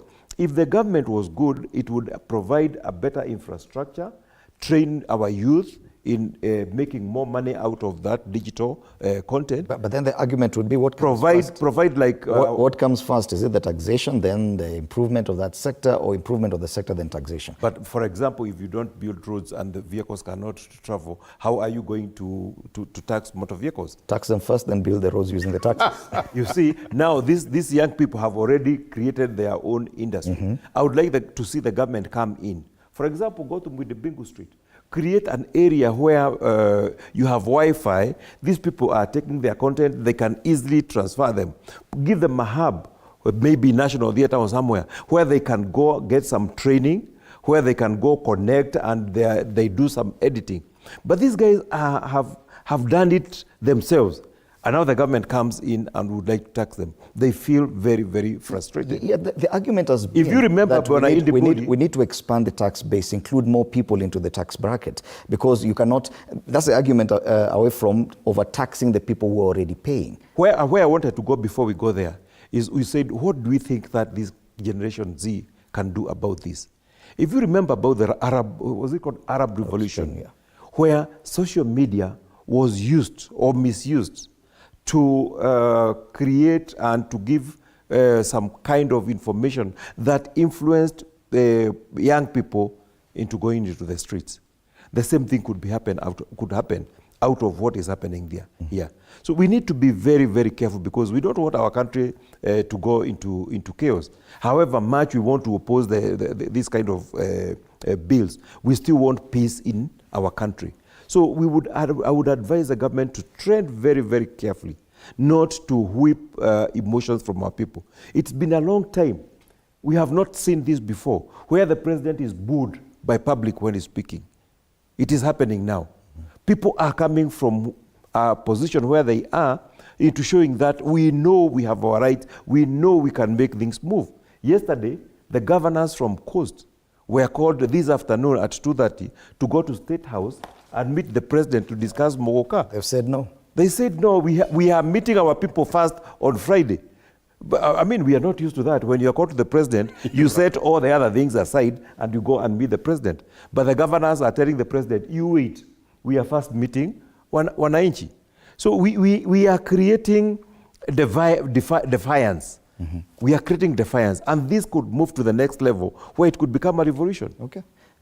What's your assessment of this generational change in this newfound activism? When you're young, you have little to lose. So when you go out there, then you go out with your heart, your soul, and your mind. As you grow older, our age, then you start counting what is there to lose, even in the midst of a draconian law, so that you'll come and sit in here, talk about it and shout, hope that they will change, but go back to the office and start doing what you do on a daily basis and move on. But revolutions anywhere are caused by young people, because young people are more emotive, have less to lose in terms of a day-to-day. So when you start having Gen Z going out there to do that, to picket, I do think it behoves on the government to think twice as to how to address that issue. Of course, now remember, they are not going for amendments. They are going for rejection.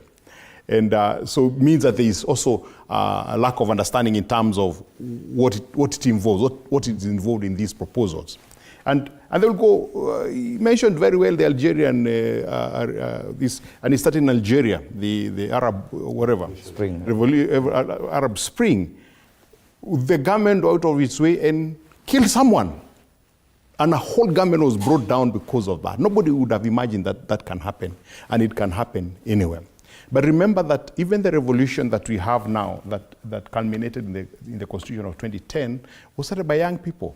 You are Raila Odinga, you are James Orengo, there were older people like Martin Shikuku who joined them. But really the driving was young people under 40-year-olds who came together, revolted in Nairobi a couple of times until Moi had to accept, first of all, to move from a one-party state to multi-party state. Right now, what people may say that we don't have those kind of voices, yeah? But you'd rather have those voices because they control the crowd than have everyone wanting to do it themselves. Wow. And Gen Z can actually be a cause of that. Let's wait and see whether they'll come in numbers, because if they come in numbers, it will just be a beginning. Because what happens is that a fire starts small, but it can roll over to be much bigger. And I just hope that the member of parliament, it's very nice to see governors saying no, president, because they're elected by their people to represent them. They are not servants of the president. Okay. Really, so it's a case of asking, when I want to have a meeting with someone, I always ask, do you have time? And if 3 or 4 of us, meeting with Jude and you and Mutaba, what you do is ask them, I would like to propose on Friday. Then he looks at the calendar, you look at your calendar, not, I want to meet you on Friday. Okay. Bwana Mutambu, back to the issue of the generational change in this kind of activism we're seeing. A lot of it on social media. This is the first time that we're going to see them on the streets, leading themselves, not being led by one from the older generation. Of course, many people have sat back and said, let's watch. A lot has happened over the past week, and we mentioned it at the start, how they're using technology to reach their members of parliament through text messages, through calls, through internet, through videos on social media. And one wonders, do you feel that this new way of activism could be successful? Of course, I believe so. I know it will happen. And the sign we are seeing today should be a waking call for the president. Although my assessment is that we have a very dismissive president who believes that money can buy anything and money can do anything, everything. He believes that come next general election, he will have so much money and he will buy people to be on his side. The young generation today, they have come to realization that they are the losers of what is happening in our country today. They are the ones suffering more because they are the ones who are paying those taxes and other people are taking that money away. And they benefit from nothing. And that leads to our earlier conversation of our society, how our society is feeling.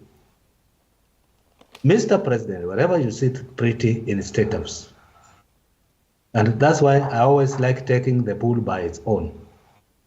This young generation are fatigued by the taxes and the way they are living. And it's better to fight one lion than fighting 100 wolves. They will bring you down. These young men, they are so energetic, and nowadays they think, they reason out, and they know where it pains them. And one of the area is when you had bread, which they look for it every day. When you had taxes on essential commodities, because these people live from hand to mouth. And if their budget can only afford bread and milk and sugar, and you had taxes on those commodities, Mr. President, these guys are coming for you. And I'm sure they will succeed. And I want you to take example of what my other colleagues have said about Arab Spring. It was brought down by social media. It came through social media. And social media is a very powerful tool. You can ignore it. You can think that you are powerful, you have the army, you have the police, and you have everybody, and you have the money. You have Kimani Ichung'wah, you have Sudi, and life is good. I want to tell you, from where we sit, life is not good for Mutambu. Life is not good for Musyoka. Life is not good for Kimani out there. And Musyoka, Mutambo, and Kimani, they will come demanding for their space in this country because we are not strangers. We are Kenyans, and we deserve to live a life. And as the Constitution says, it is the responsibility of government to offer security, water, essential need, school, education, all those things. But because we are not getting them, and you want to take away what we have, will not give up very easily, Mr. President. All right. This is my... And of course, we've had a lot of focus on members of the Kenya Kwanza side in their conduct, especially in passing government legislation. But there's also a lot to be said about the conduct of members from the minority side. Let's listen into one of the members. I think it's a minority leader, the MP for Guja, and just try and gauge some of the sentiments coming from that direction.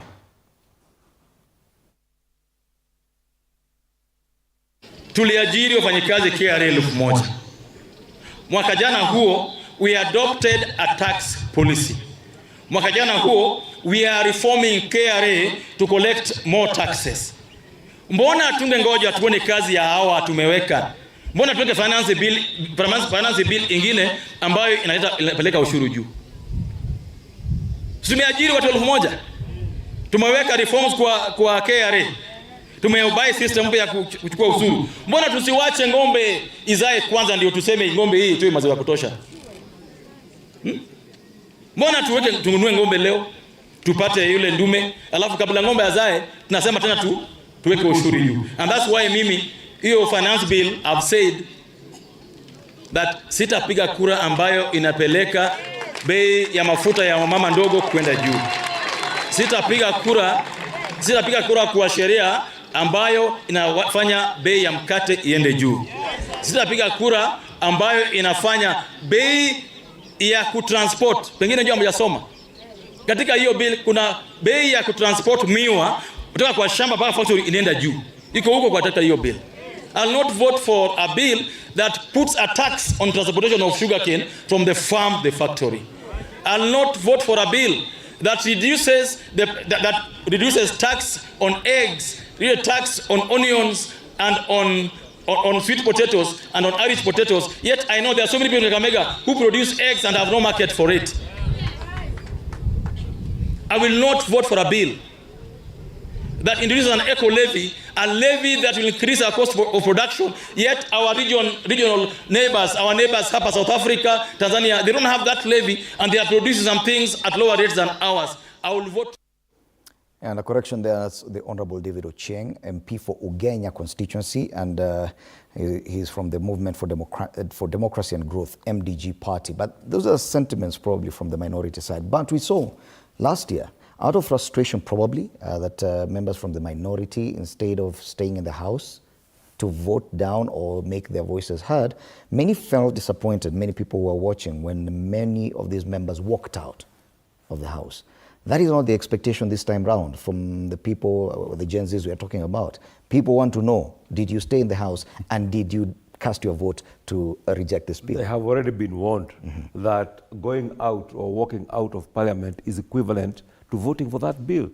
They have to be there and defend themselves. I mean, it's better to fall when you are fighting than to win when you are kneeling down. And I like the way the Member of Parliament has argued, because this has shown clearly that he has read the bill and he understands it. And he's not just doing politics. He's talking about his cane farmers. That how is this bill going to affect you as cane farmers? There is going to be an increased cost in transportation, and therefore what comes to your pocket will be less. He has mentioned something I had wanted to mention even before.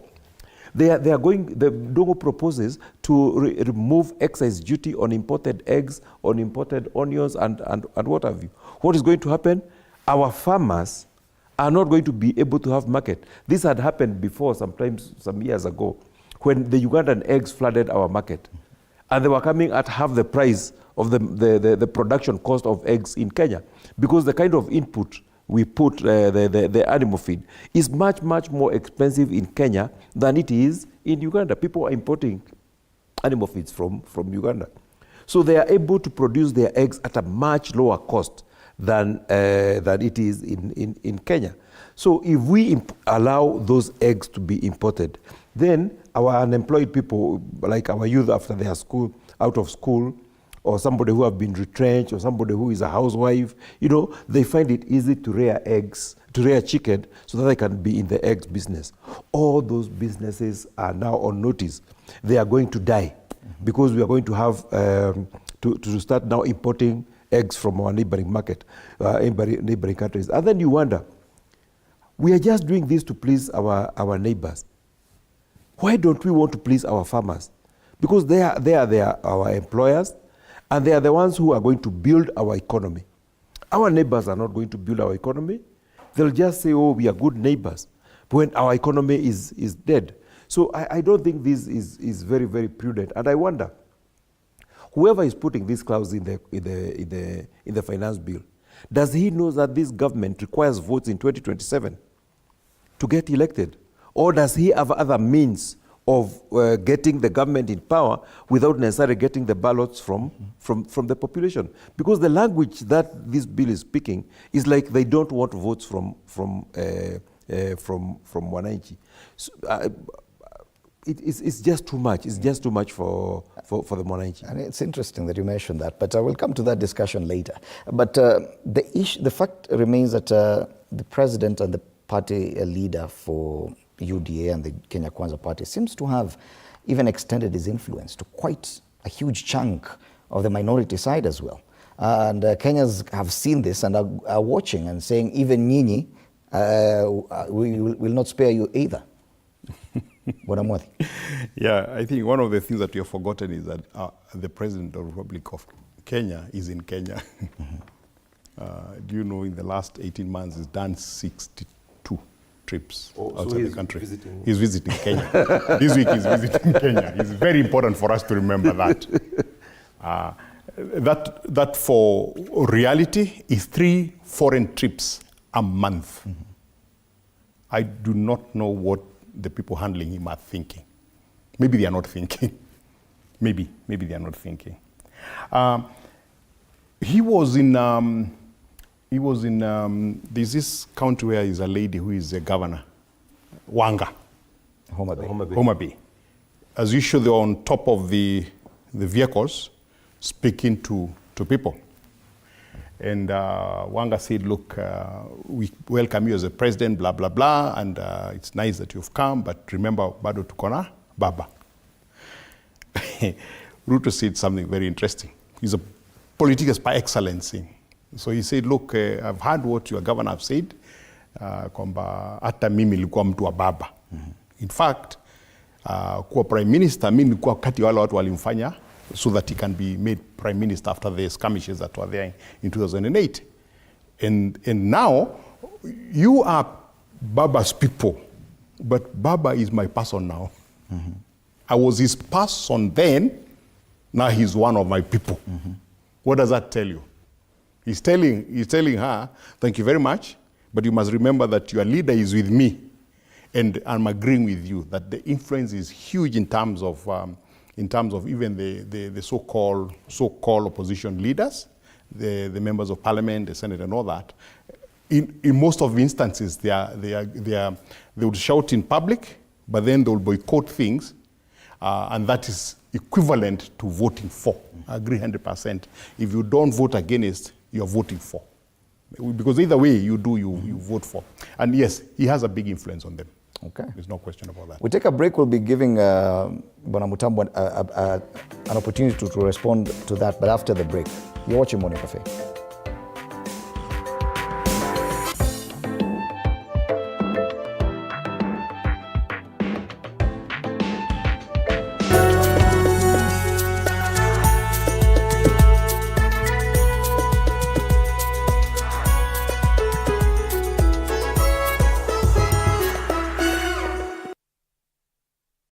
Kila kiongozi ana hadithi yake ya kipekee. Wazazi wangu walikuwa bit strict kwa sababu mamangu mwenyewe, mimi kutoka kuzaliwa sijailala nje. The white small one, huyo ana sniff gunpowder na risasi na bomb.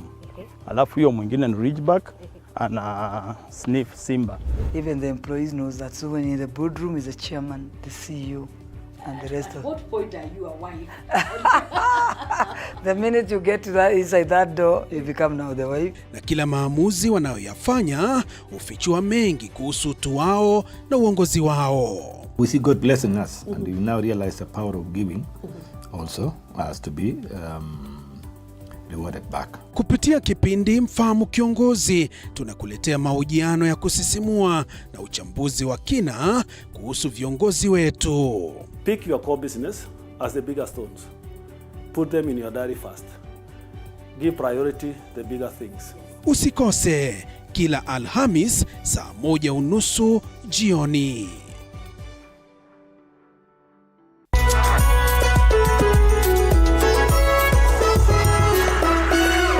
In a world where challenges are as common as opportunities, there are those who dare to defy the odds. They are the entrepreneurs. Entrepreneurship isn't just about starting a business, it's about embracing uncertainty, pushing boundaries, and turning dreams into reality. Hata mbao ni pesa ya kusave. Wallahi. Mbao mwaka ni pesa nyingi sana. As long as you're earning something, there's always that opportunity to save. Welcome back. You're still watching State of the Nation. This is the Morning Cafe on TV47 with me, Fred Ndimuli. And we're still in studio with Alex Mwathi and Jude Njomo.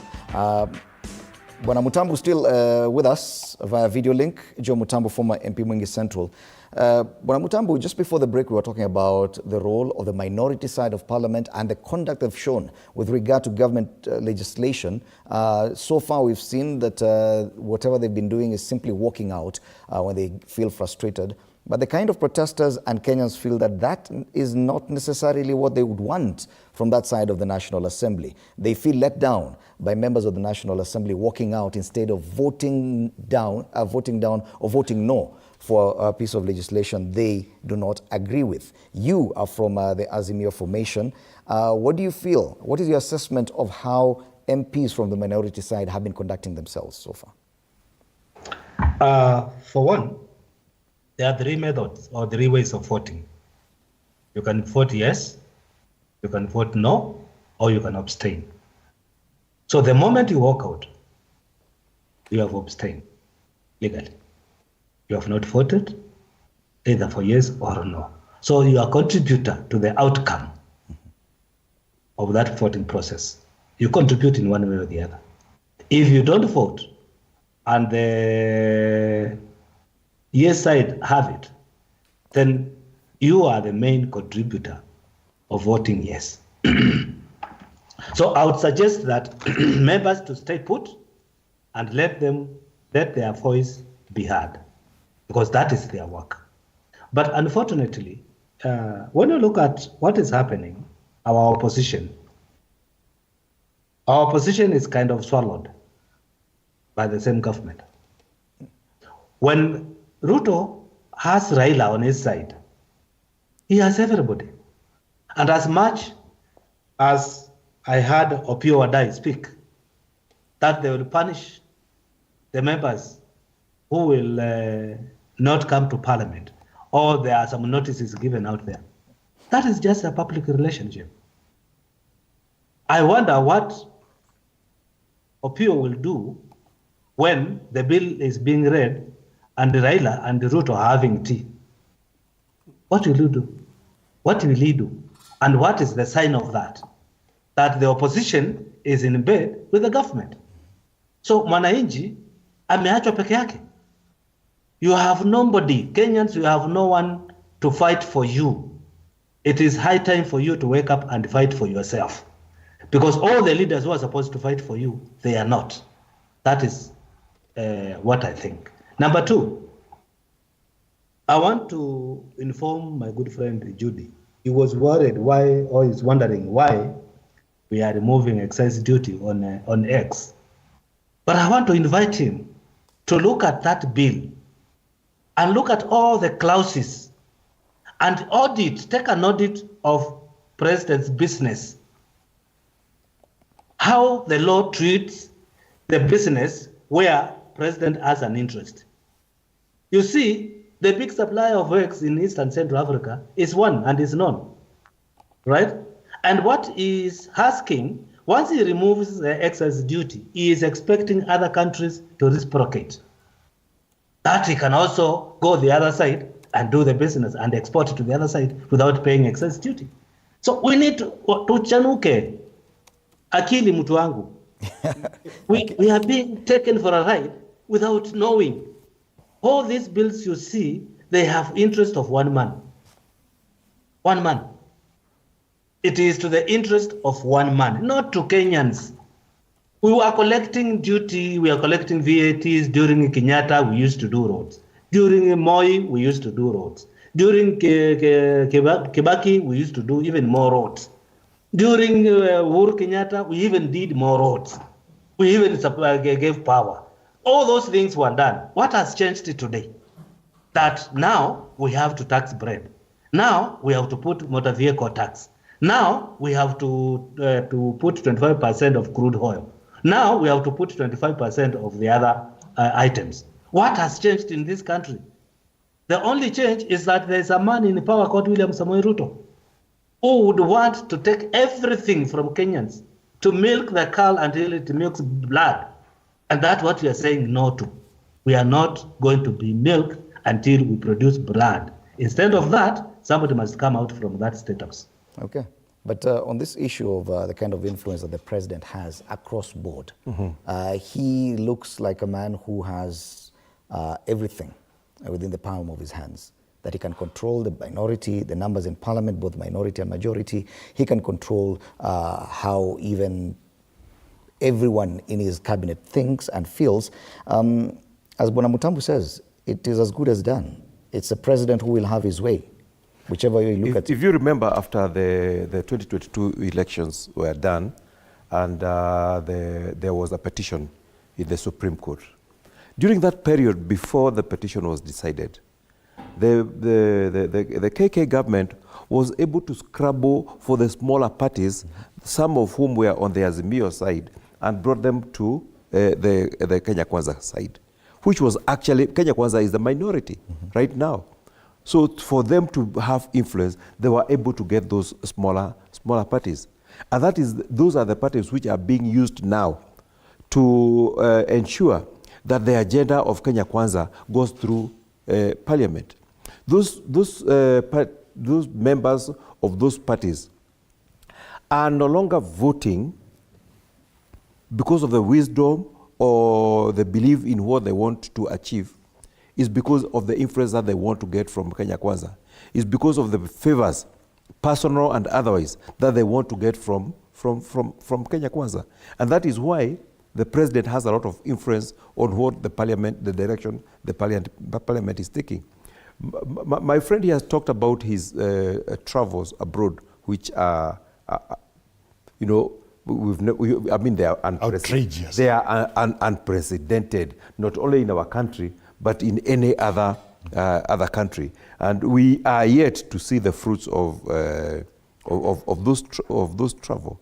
But one thing I can say is that as far as foreign policy is concerned, I think I like the way the president has handled the international financial models that are benefiting us as Africans, because what we are getting as Africans is quite a raw deal compared to other the advanced countries. But that kind of travel does not justify that kind of activity. Okay. The only other time we had serious travel like that was when Honorable Kalonzo Musyoka was doing campaign shuttle diplomacy in the ICC. But you see, his travel were not as expensive as a presidential travel. Something else that I would also like to mention concerning this finance bill. We saw that when President Kibaki was elected, the collection by then was about 700 billion shillings, the revenue collected by the government. And the former president gave a moratorium of 6 months and told wananchi, if you know that you're supposed to be paying tax and you have not been paying, I give you 6 months. Go to KRA, register yourself and start paying your taxes.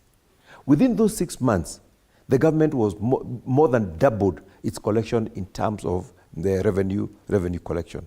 Without stress, without intimidation, people volunteered themselves and they started paying tax. Okay.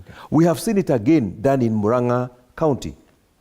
2 weeks ago, the Murang'a County government announced that it has doubled its revenue collection. Just by improving on efficiency, they were able to double their collection without putting more stress on wananchi. Why are we not having that kind of wisdom? Why are we not having people who are smart enough and who are creative enough to look for ways of collecting revenue that is not being collected without necessarily increasing taxes? Why are we not having people who are able to seal leakages on our national cake?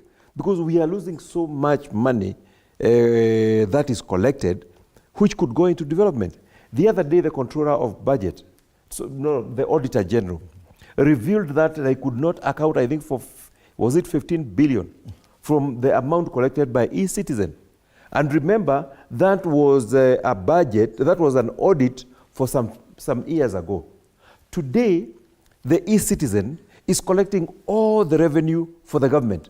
So it is going to collect much, much more than it has been collecting.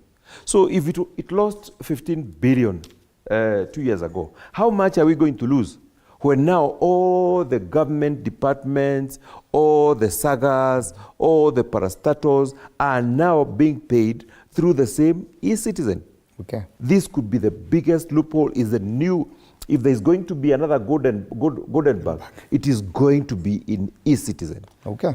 Through eCitizen, and take my word, eCitizen and the housing levy, there will be serious scandals in those two.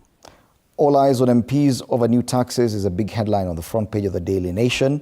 Interestingly, and we didn't get to look at this, so there's also a big headline here. It's a highlight on the front of the Daily Nation. It's also a big story on the front page of the Business Daily. Taxes now cross 40% of the price of a litre of petrol. I think with the VAT plus the fuel levy. Yes, it gets to about 41, 42%. Maybe in perspective, yes, for the petrol you buy 193, I think 75 shillings is taxes. Yes, wow.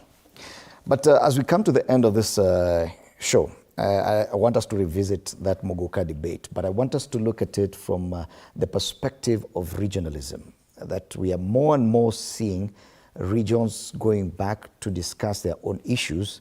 And interestingly, even on the front page of the Daily Nation, we have Mudhama's new stance. Former chairman of President Ruto's party warming up to Kalonzo, and he's listening to him over the weekend. You're saying that no one from that region has been given a substantive role in this government, that even the best jobs they got were messenger jobs. Now we are seeing defiance from the governors in Coast Region over the Mogoka saga. Of course, the debate in Mount Kenya is different. And a lot of criticism has gone towards the direction of the deputy president on the same issue about going regional. But we are seeing that this is becoming more and more the norm rather than the exception. Let's start with you, Bwana Mutambu. Why do you think this is happening now, only 2 years into this, the tenure of this administration, that many regions are retreating to their own cocoons, probably to look at what benefits them going forward?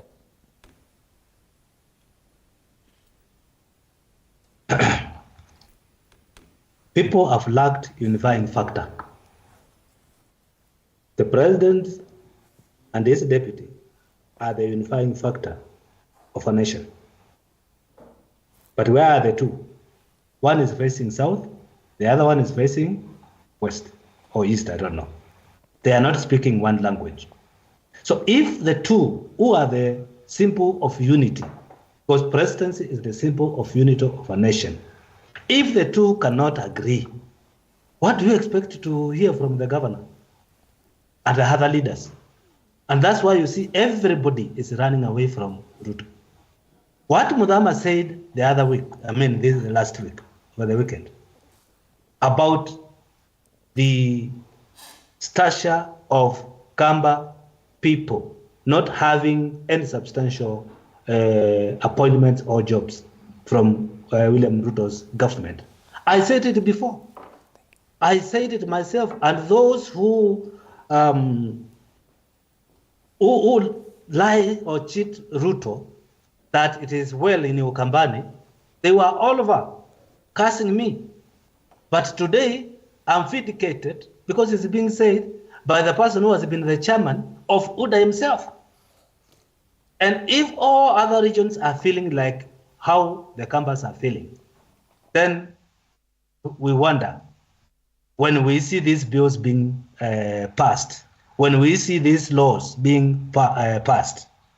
I ask myself, where is Archbishop Reverend William Samoei Ruto, who read to us Isaiah 10? Where is he now?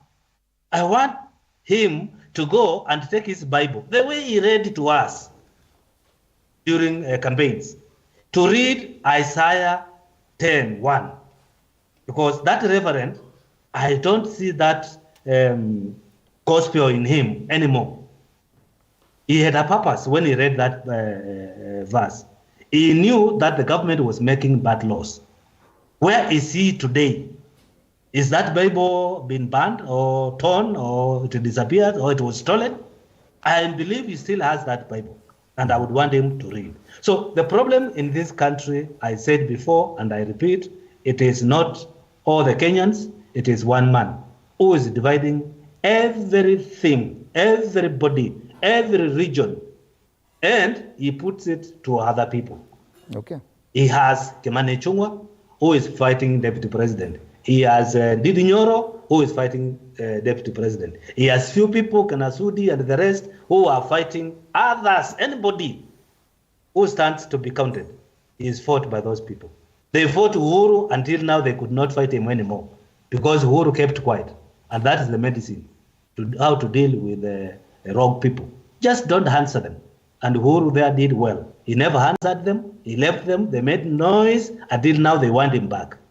So we will see a very hard times for Honorable Ruto in near future. Okay. Because Kenyans are tired, and like I always say, enough is enough. And we're now seeing open defiance. We see what the coast governors have said, Bwana Mwathi. Yes. We see the person who was a chairman of Ruto's, the president's party, Bwana Muthama, openly speaking against this. We see even the deputy president getting even more and more bold in his statements, and his absence from the airport spoke a lot when the president returned from Switzerland at the weekend.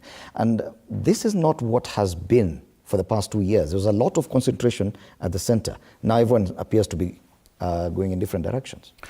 The reason why we created the Constitution, one of the reasons why we created the Constitution in 2010 was because we never wanted to have one center of power. We never wanted to have a Moi. To an extent, in my opinion, we overdid it. Mm-hmm. That we defined clauses that ensure there would be no Moi, that we went beyond in terms of the description.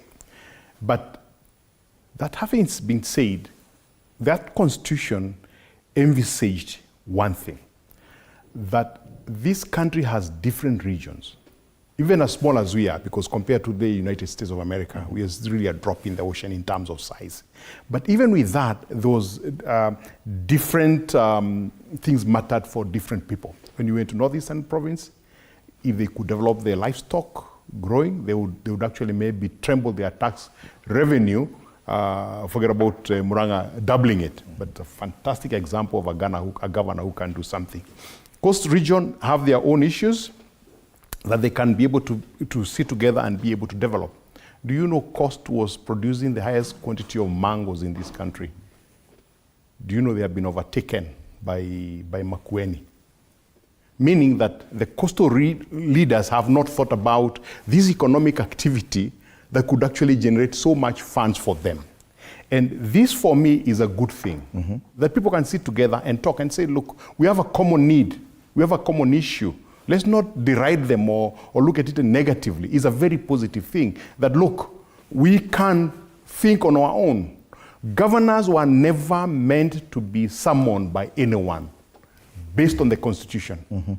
These were supposed to be independent governments that looked at the Center for Revenue and all that, but there are some functions that were to be carried by the national government within. What has happened for this realization?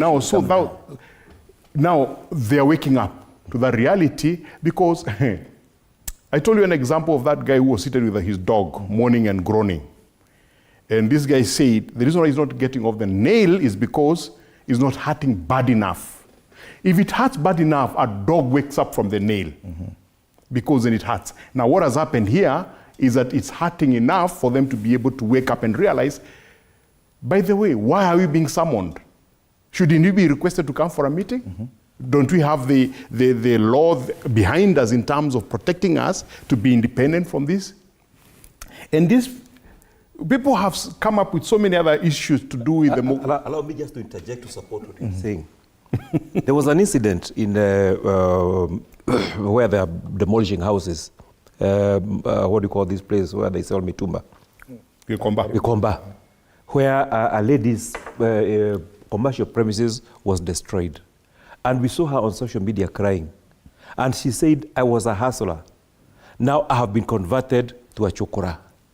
And this is not happening to her alone. This is what is happening to the governors. This is what is happening to Mudhama. He has just realized that the status where he was, if he was a hustler, he has now been reduced to a chokora. And that is what is happening to many, even people in central Kenya. They realize that they have been used and now they have been dumped. They were used to create a government. Now that government, instead of supporting them, it is now crushing them. It is now suppressing them like it is suppressing the mama in Gikomba. That moment of awakening, like he has called it, has now hit so many Kenyans that this government that we put in power... Is it the same thing that has hit the deputy president? No, deputy president is different. Deputy president, in my opinion, is entitlement. And entitlement is very bad. You're entitled because you think you're the deputy president and you think you are a Ruto as a deputy president. But he's not. Ruto negotiated for the position. He came URP, you come with your TNA, we combine, 50-50. So he negotiated. Gachagua, Rigiji, was toss of the coin. It was a toss of the coin, Kindiki, or Waiguru, or wherever, whoever it falls off. And maybe he chose head, and head was up. So he was pushed, you're pulled. So now he reaches there and he wants the same level of respect that this other guy got. Constitutionally, there is a respect, but there is also a political angle that you have to face, that this man came with his people in. You came with who? Okay. Let's listen into what the deputy president had to say this past weekend.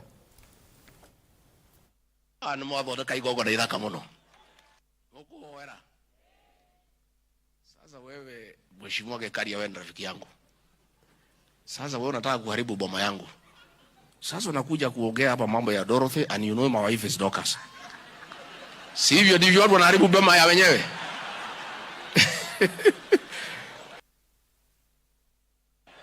Ndio jina akachagua hata kwetu apate hekima na ujasiri ya kuongoza nchi yetu. Sana the economic transformation of this country. Tuendelee kuombea nchi yetu. Pia mimi mnikumbuke, mnajua I'm a truthful and honest man. Pray for me that I continue being truthful and honest. Mtaniombea? Jala yede toshiyama. Yes, totally unrelated to what we were discussing, but he spoke nonetheless, and whatever he's pushing has been in the public domain. Do you agree with Bwana Mwathi that this debate of regionalism and how Bwana Gachagua has approached it is totally different? Yes, what he was talking about is completely related to what we are talking about. It's only that he cannot talk about it straight. He's talking about being truthful. What is the truth today? The truth is that this finance bill is hurting us. He may not be able to say it as a deputy president because he's supposed to support government initiatives. But he wants to be truthful to the people. And that is why he has been going around. I like he said, and I like the way he has put it.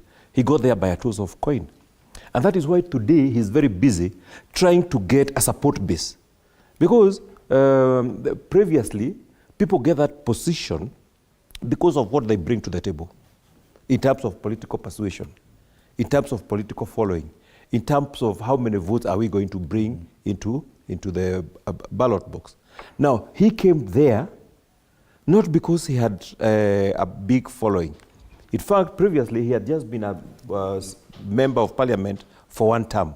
So in terms of persuasion or in the Mount Kenya region, it was minimal. There were people who had better persuasion.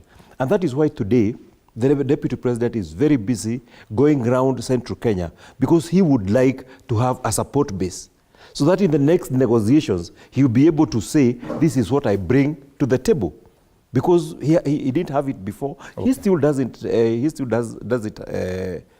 it. So what I would say is that he has a big task to deliver, and he's getting a lot of opposition from those who are viewing him as a future competition. Okay. And that is why they would like to show it like what he's doing is being tribal.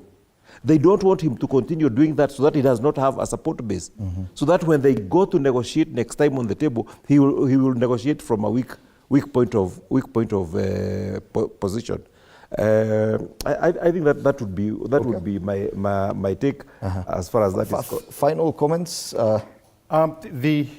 The about bill 60 seconds or so. The bill is before Parliament this today, and one hopes that at least the burden on Kenyans will be eased by, and I've seen a bit of recommendations in terms of the zero-rated commodities, not have bread removed, motor vehicle tax, they are not in agreement.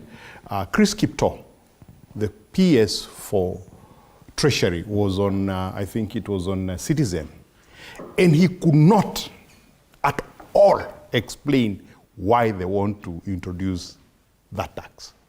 There's a very young man there who asked him a very pertinent question, had no answer for it. Unfortunately, that means the government doesn't know why he's putting the tax. It's a wealth tax. Okay. So you're taxing the people who have more money. Number 3, the eco levy, it's very draconian, and I'm just hoping that they will also do something about it. The excise duty on crude oil is no-brainer. It's common sense. We use it for everything in this country to cook. So if you increase it by 25%, you're increasing the cost of living by 25% on everything else that is used on. The VAT on financial transactions, they're still struggling with it to make people go back to mattress banking, and it's okay for this country. One of the things that people have forgotten that the import declaration, levy is going up from I think 1.5 to 2.5 to 3%, meaning that anything that is imported in this country, and 70% of our goods are imported, okay, the prices will go up. And for Kenyans, I know we are resilient. Whichever way they pass, we'll make noise for 2-3 months, and then we'll forget it. Okay, thank you. Just a minute. Yeah, to conclude, I would like to tell viewers and Kenyans to brace for a hard time. That bill, demonstrations, picketing or no, will pass today, because after the parliamentary group meeting and the riot act that is going to be read to the members of that parliamentary group, they will vote for it.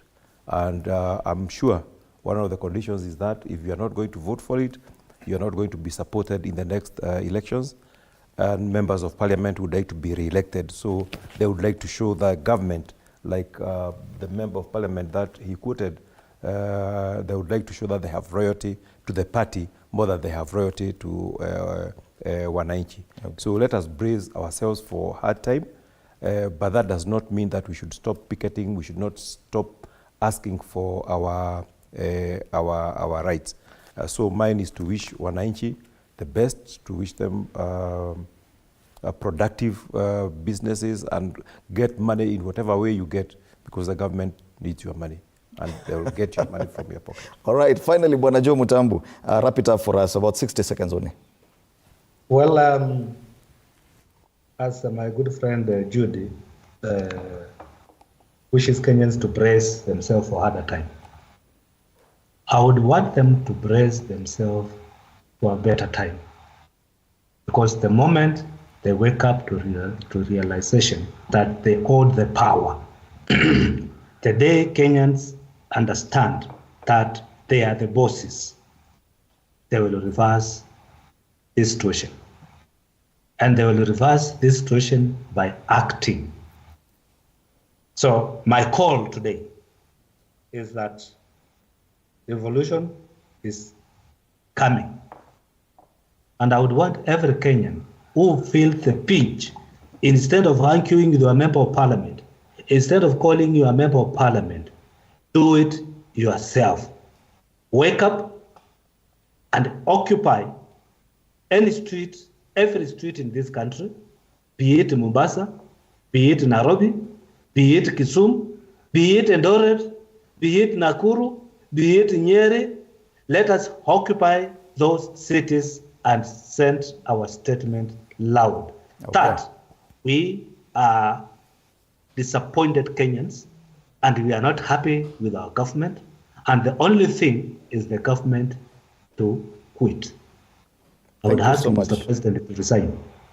Asante sana Bwana Joe Mutambu. And even as Kenyans prepare to protest, we are informed that there is already heavy police presence in and around the precincts of Parliament. So prepare for that. Yes, we'll be reporting on what's happening in as far as that demonstration is concerned. Thank you so much, Joe Mutambu, former MP Mungi Central, joining us via video link.